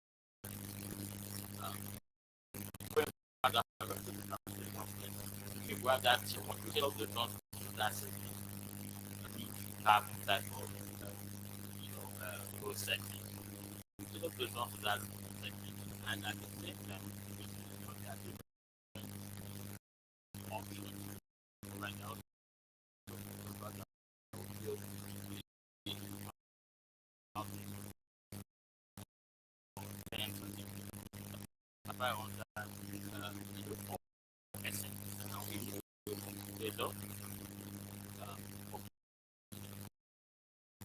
As evolution of that great in tier one.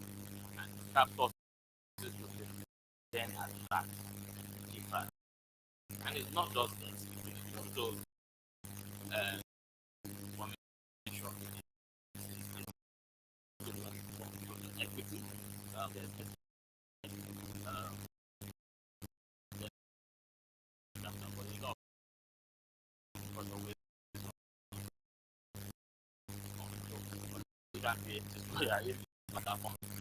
if you think about one thing about that is so while the emphasis last week, which means that if you use the fund and the example of people that raise fund that very complete of 10%, you lock in for 5 minutes or even more. So definitely dynamics in the market you are saying that that's only the fragmentation. I think that analyzing the sector at more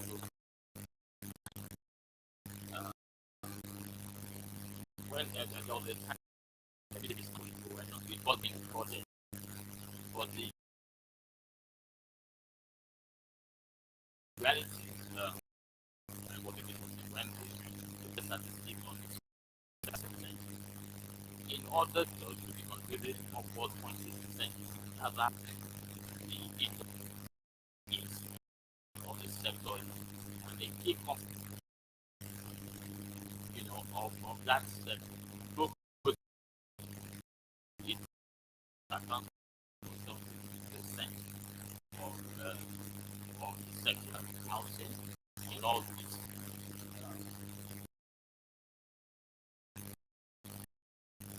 Another key which still goes back to ability to evolve is two, which is demand side of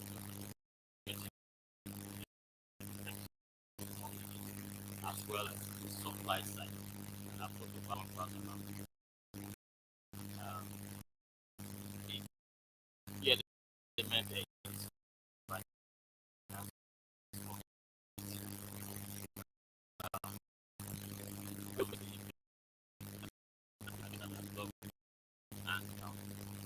And I do know that there are horizons that are collaboration,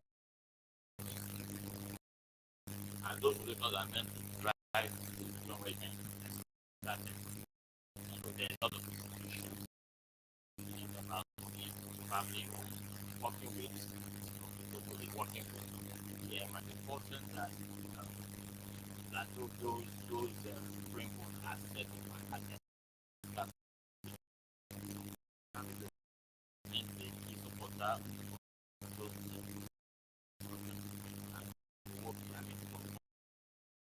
what the primary right see how we can wow we get those ways to go the other set of light how the developers access to money which is also different. So we need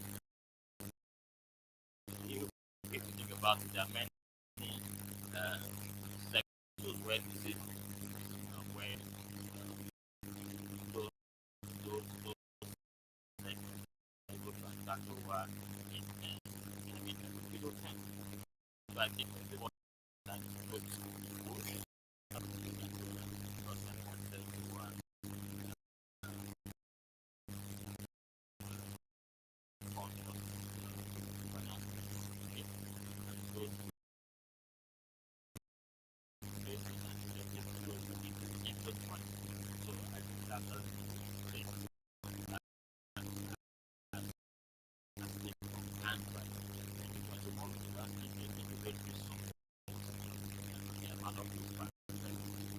Thank you, Dollar. Can we please give him a round of applause? Okay, he has the pen and the book right there. And he has taken us through the need for collaboration to achieve economy of scale and economy of interest rate. I remember when I was in the bank, a lot of players came around. Major problem I was passed when it was we are not here to service any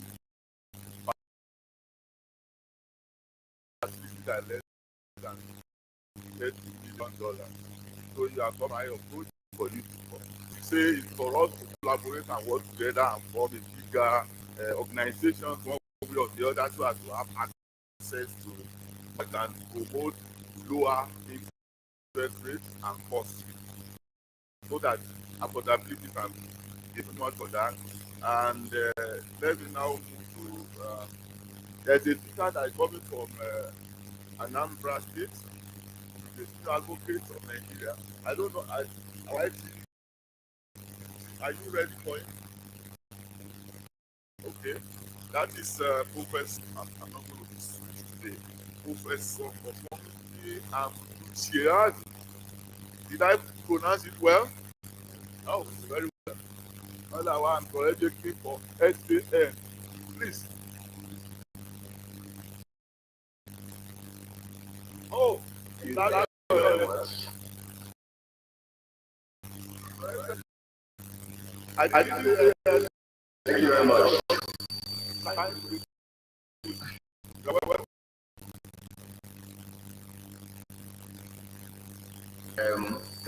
Thank you for this. I apologize. I couldn't make it to Abuja. I really finished with there. I'm not going to waste much time. Let me also thank the playing group for this opportunity. And my aim briefly is to give an insight into what we're trying to do in Anambra State. And of course, like we all know, land is precious. But land is our fire here. After Lagos, where there's more land, the challenges we have and the pressures we have on land in the states. And so that's a very critical ministry, and everyone is interested in what's going on here.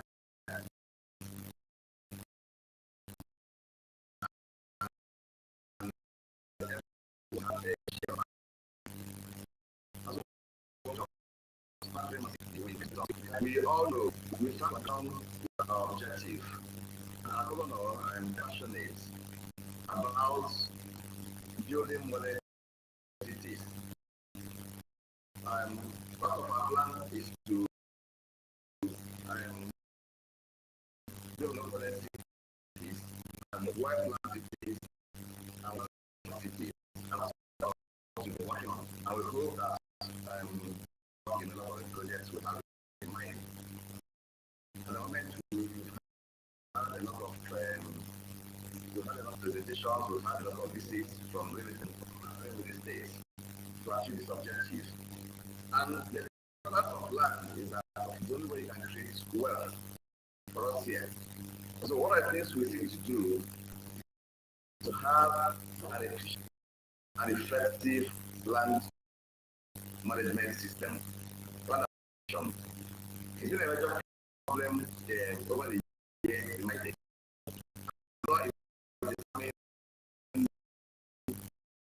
We should be able to it's not our favor, but it also when you approach them and you say I have a property in Anambra State and I'm interested in developing it and I need a loan, access capital very easily. At the moment, it's a challenge. Because I think that all the challenges we have, when I came in here, what I saw is that there are some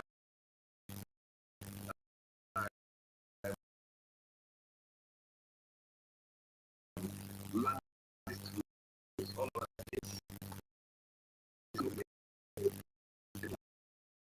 And we're seeing how we can solve dispute resolution process. I do know that if we're to achieve that, and that's why we try to work through easier processes. If we're able to achieve that, we'll find out that most of the cases in court will drop by is about 60%.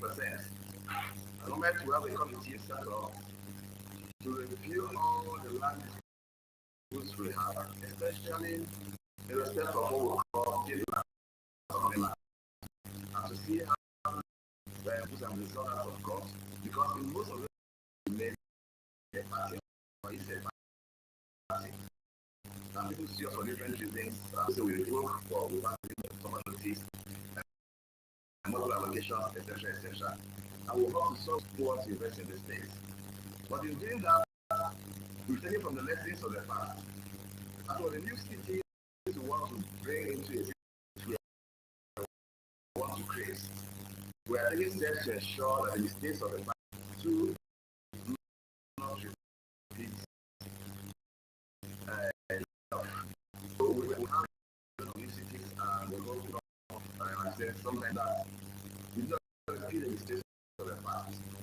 And that is just of multiple allocators. We're working acquiring land without paying for compensation. If what the state has done now in there, even the fact that over the years, when we acquire, we pay monetary compensation, as well as give the communities 20% of the acquired land for compensation loss. Also, in that point, the land committee that for the past 2 months to look at what happened over the years. We spend the next 1 or 2 with the responses of the government, and after which we're going to take a look at it because this is made by the committee. But most importantly, how to manage our GIS projects. Over the years, we've been able to establish in the state, we have some challenges. But with the government who is trying to ensure that that's one of the cardinal points of this campaign. The aim is that at the end of the day, we expect that before the end of this first term, the land acquisition has to be very seamless. So it's going to come in the Ministry of Lands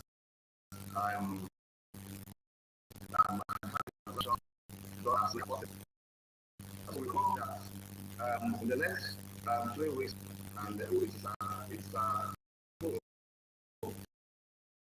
now before the end of 2023, we should have a project in place. That was a lot of work has gone into that. Again, another thing we've done interim has been to also to improve our timelines. The challenge we face on that level as a professional, I've also done jobs here. And sometimes you want to make a mortgage, it takes you sometimes a year, and sometimes 2 years, as long as 2 years, to make a mortgage. But so we try to streamline our processes, and we set up committees to ensure that these activities are careful, that timelines are careful.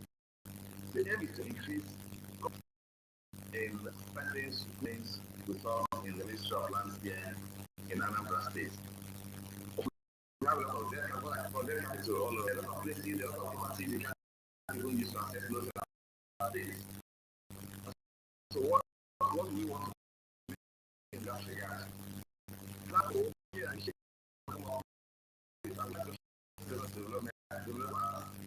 Before I tell you about my own works, the global CFOs, and many of them want to create a situation where you have 200 houses on an estate or 20 houses or 100 houses, as the case may be.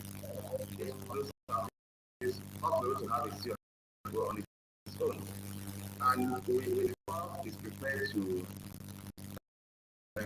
ensure that those CFOs are served as possible. Once the necessary documentation is, that's one of the things we want to achieve. Ensure that when they apply for a CFO, the objective is that within 3 weeks, worst case 1 month, you should have your CFOs. I can tell you that when I came in here, we had situations where our CFOs waiting for 2 years, so the CFOs signed by the governor, and 1 year, 18 months, etc. And that's what we do for the state. So the governor has said in the interim, while the GIS is ongoing, is prepared to land and as quickly as possible, those are signed off immediately. So those are initiatives we're trying to introduce. Because for us, land is very key. It is as far as the government is concerned, land should generate about 60% of our revenue in the state. Because what we want to do is to wean ourselves away from dependence on federal allocation. And we're working hard towards that. But we can only achieve that if we have efficient and effective land allocation in the state. We're working hard towards to have a much improved processes of land allocation in a number of states, which will also attract the private sector. Right now, the government and the private sector is badly needed. And it might take, for example, have a huge deficit in land in housing, a very big deficit in housing. And so we really intend to find out how this huge deficit can be brought down to the calculate processes. So that's what we are trying to do in our state. And finally, we also look at the possibility of land titling. That is also a challenge because it's a problem to buy the days and claims to land. Again, this also affects when you go to a bank and the bank cannot validate your claim to the land. The no bank will to give you money as of course you can your property as collateral. So all of us need to have what we call we call that with the initiatives we are bringing on board that sooner or later which is our objective and our ownership will become the business of choice for not just for investors but also for real estate developers. My client. Thank you very much. Very much. The prof has already been given a round of applause, so I don't need to repeat that bit.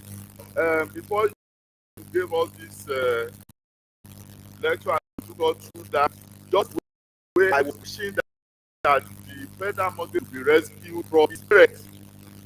I also told that the issue of certificate of occupancy should be rescued from the government because having a hold of C of O is not the same right country. What the business of a government signing papers? Being handled by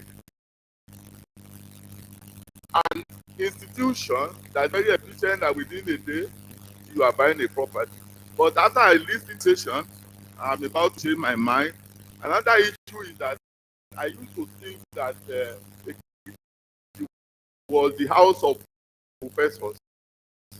Now it seems as if the Anambra state is also actually competing with the government, the professor, the culture of land, and how other professors there. Let me stop. I will to come and take over the. Are you going to be there or you? Okay. Who are the ones? I'm sorry. I was looking at that picture. We cannot.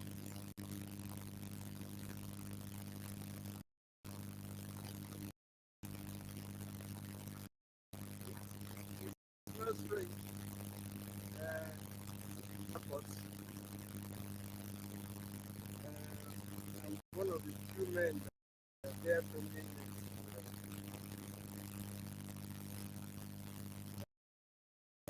Thank you very much for the presentation.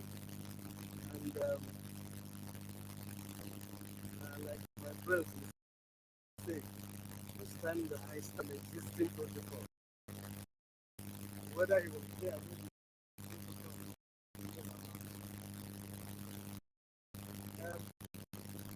I don't know if it was by design or coincidence that the king spoke before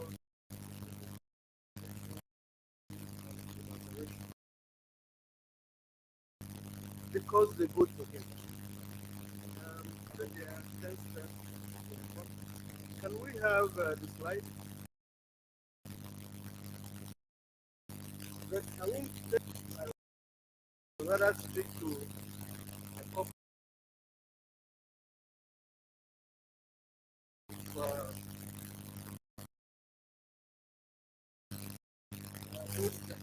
and the first has to do with in, collaboration in the real estate sector. Was research that connectivity uh, wealth creation. Every economic growth, every problem all through history has been driven by a breakthrough in making connecting. Take the time of the railroad. There was a boom after they placed the road at the middle. Why? Because we are moving parts of people connecting them. Then the telephone, the ring has returned. There was another story.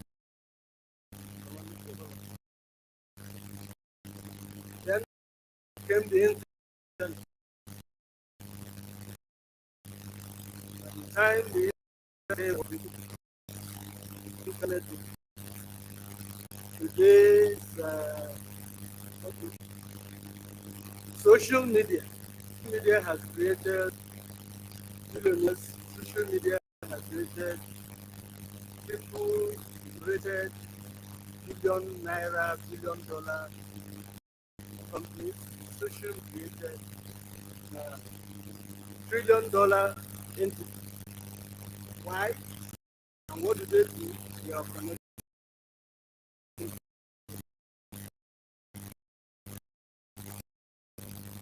So, in real estate sector, with the fintechs, with the property fintechs, bring people together to connect people. Then there will be a surge. There will be a surge in growth within the software sector. So we need this in order to be able to improve the well-being, the resources, the strength of the projects people try this in today's environment. So, also mention what democracy and I want us also to know that collaboration beyond the physical thing.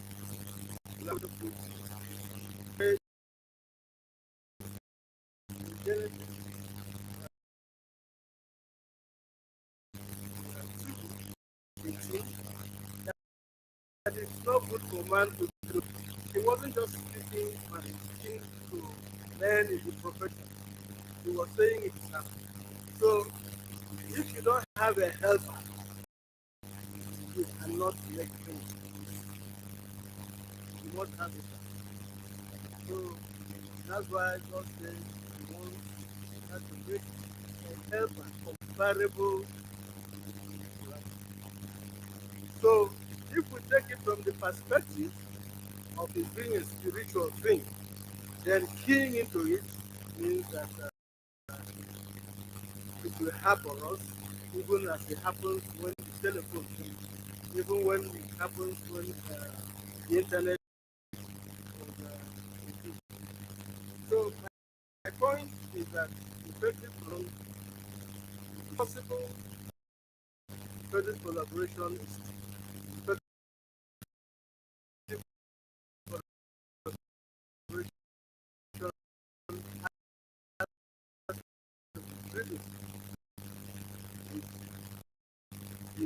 from techniques being effectively involved.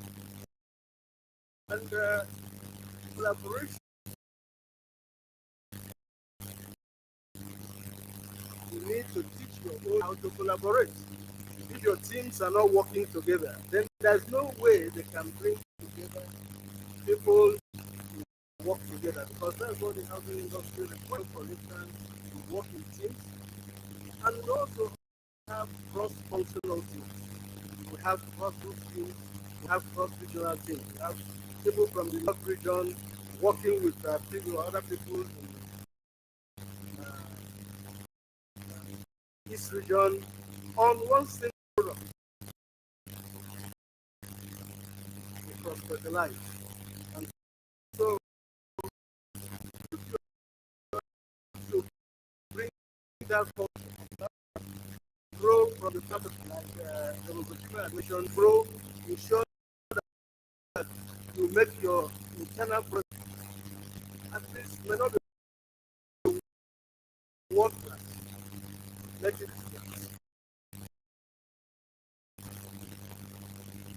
so that and then things you have this connecting and right on, because that's what it is.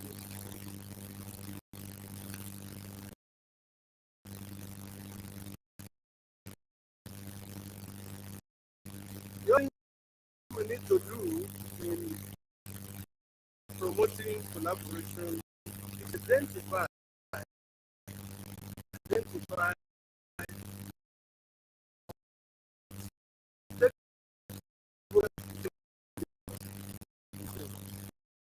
what we call it, and we identify them with activity. What we identify all is the operators along the value chain. We identify operators within our universe, the real estate universe. And then we say, this is what we ask them from you. Comfortable for that negotiation. We bring our stakeholders to find what we offer them and what and we need to do honestly. That's the point that the negotiation has stressed. Trust.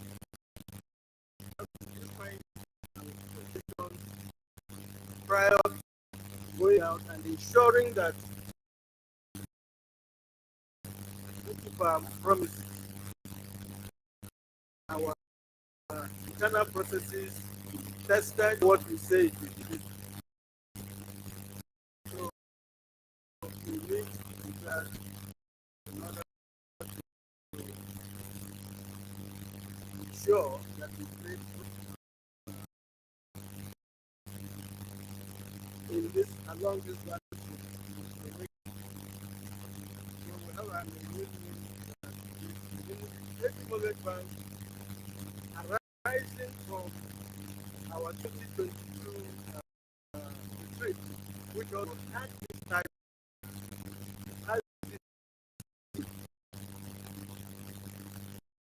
retreat collaboration with the need to create a banking platform that will together all the operators actually engage in tech to develop that platform. What I have learned today is that we also need a proper tech to join in that development, that we can expand it and make players along the village.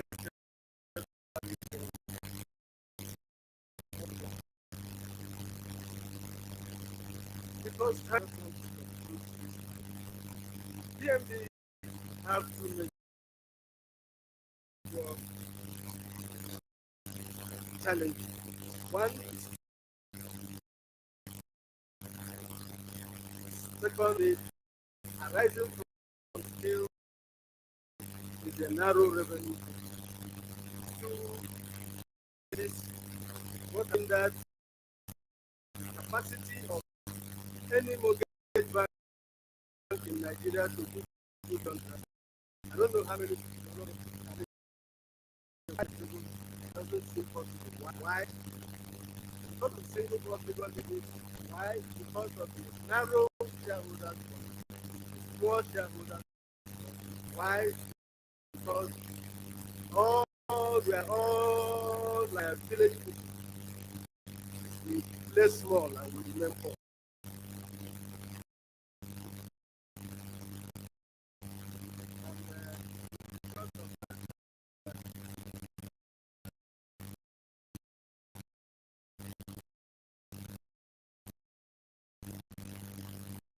It's because of the need of it's collaborative.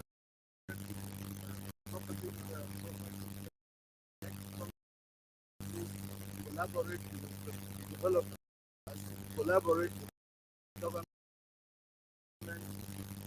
We will be able to build in such a way that to up that funds of our profits make an impact. And let me say this the way we have worked with trying to practice we have to organize a developer forum to do on an annual basis. Every developers together under what we call the developers forum to discuss issues that pertain to developers and number just started a program, a scheme, young builders club. Young Builders Club. Aim is to begin these young responsible developers to mentor them along the chain. They are playing at different levels, different areas of the value chain. And so these are the people that will support the economy.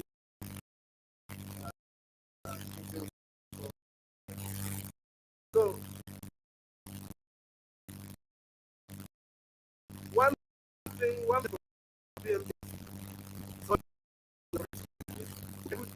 generate demand of portfolio. From this challenge, there will be employee engagement. There will employees talk to them, they have good work to do, and they feel satisfied. Number three, improve governance and sustainability. Sustainability everywhere. We need sustainability. What we enhance profitable growth and shareable. These are the benefits and pay to get it and will not jump collaborating to make it happen. One more time, please.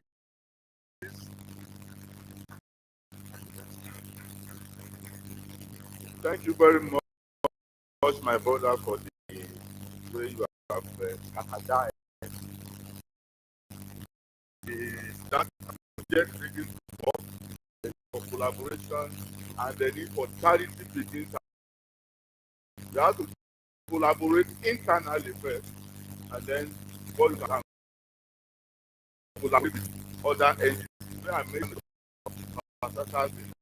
I mean, MBA working under the ministry, and they don't collaborate. Collaborate approach is very important to driving any development, whether it is in housing, industrialization, or even in the agriculture. It's the same. So we have just finished a segment of the together. This section is about collaborative system, but we cannot actually separate them. We believe that we should move on, go to the next section as a question. But before I do that, once again, I'm going to summarize what we have benefited from various conversations led by our brother here, Reverend Chime, Collaboration, you mentioned the issue of trust. Without trust, you cannot collaborate. Even in marriage, if there is no trust in that marriage, there will be no peace there. And then the issue of value chain approach is very important. It's talking about collaboration. And even the state of Nigeria for an emphasis, we put about information in housing. In that case, talking about collaboration. And it's talking about model cities that the state is applying model cities and community housing. All of that is about collaboration, not only in complementary facilities. When you have a project that you have educational institutions, you have recreational facilities, social facilities, everything in the same axis, self-sustaining community. That is the new model in development. And about PPP also, government and private sector come together, very important. And after talking about accessing the big pie, you want to have access and price. We have to work together. God can do that. And the other issue I'm going to add on my own is for us to be also to sharing risk collaboration. You know, when you talk about the issue that the volume, we are talking about volume. The problem is that you have weak appetite to finance life project. At the same time, the collateral is there. You have a special aid country finance.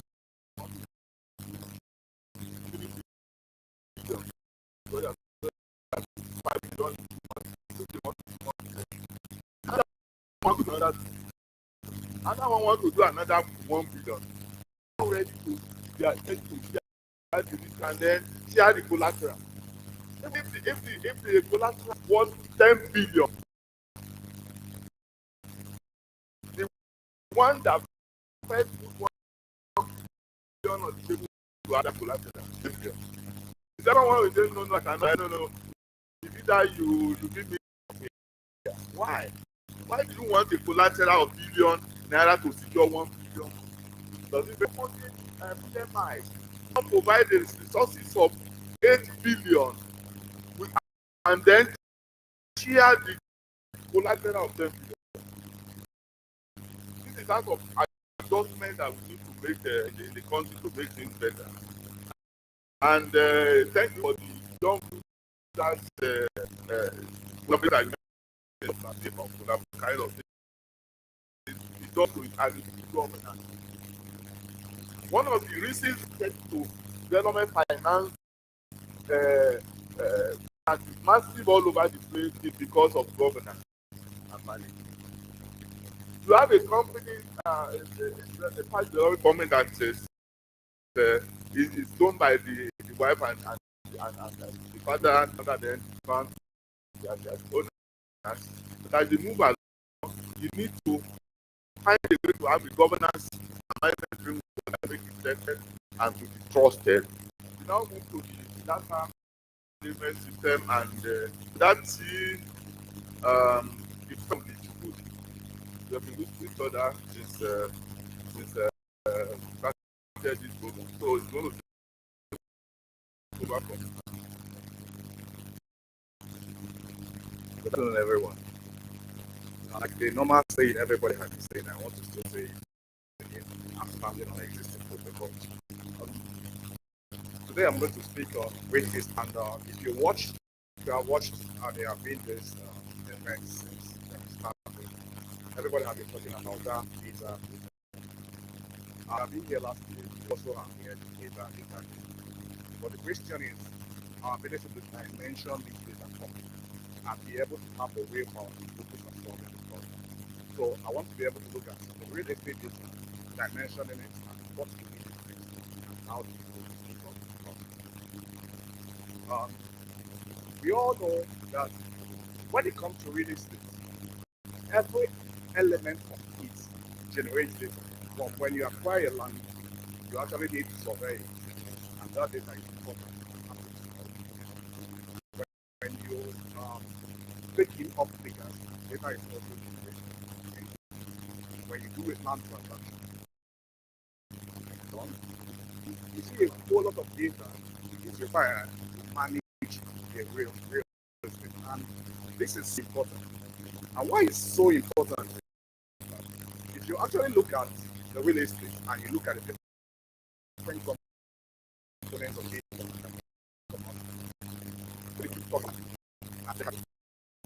so if you look at real estate, we are all about land, data, and type, but just one component of real estate data. We have also looked at property transactions. And when we talk about property transactions, is when you sell, when you mortgage and finance and all those, it generates those data that can be accessed transactions or physical. That is a very key.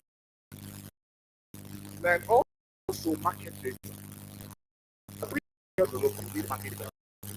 Know where to build and to build.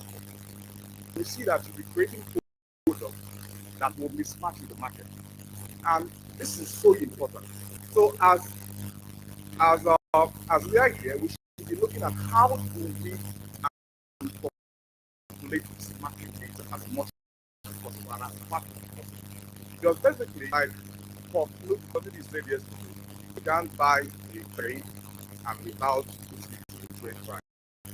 Just buy it and say it can't work. You see, this market becomes part of the infrastructure that is needed to make sure that we can be making the right decisions. The next thing we should be able to look at is the ownership. These are also important.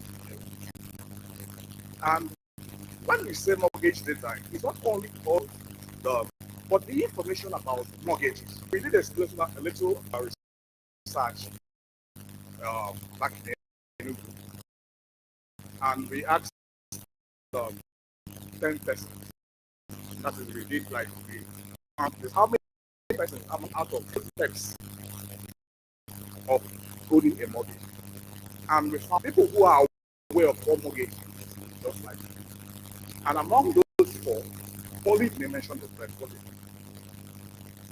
Fine, and you will see that a whole lot of bottlenecks is created in industry due to inefficient data management. And I'm going to look at how it affects different elements of people management. From the property, we also on the capital, but that is just one element.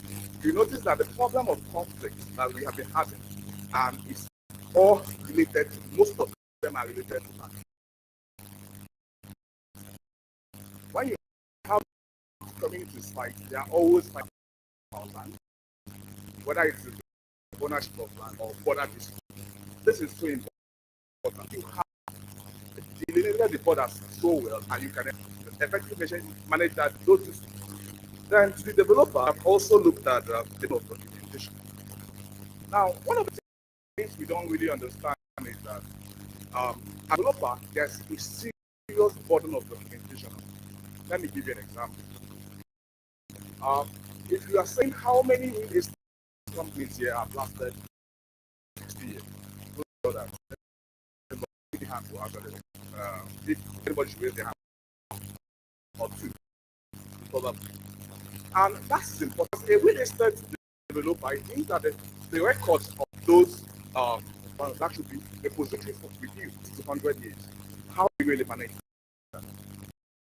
And the inefficient data also reduces transaction process. We understand what that capital does, and it also all actions that are but those untitled lands also we have forgotten an aspect. If you also check the amount of people, those that for the ownership and documents, you can sell the document property that is in dispute. And we also understand that also sometimes court cases take like 6 to 7 years. So you see reduced volume of transactions. Okay, fine. Let's take also the available. And when we also look at the financial of these data that we work with, money is it cannot go to a place where it's available. So for you to attract investment, you need to have open data and be transparent enough that investors can see what is happening in the industry. And also, we look at government. I don't know, everybody don't like talking about government, but you understand the amount of loss rate of revenue that each let's take a local government. I don't even want to talk about federal government. Government charges government fees. But the question is, how many of them do we really know? That's fine. Let's move. I want to be able to show, accelerate the next class we look at. We have looked at the amount of, most of you are familiar with this data about GDP of debt capital in this country. And that is 68%. And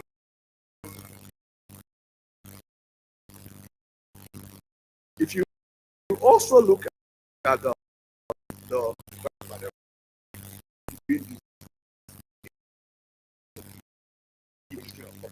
at 1 out of 1. It takes also they have 12%. But this is a data must have seen that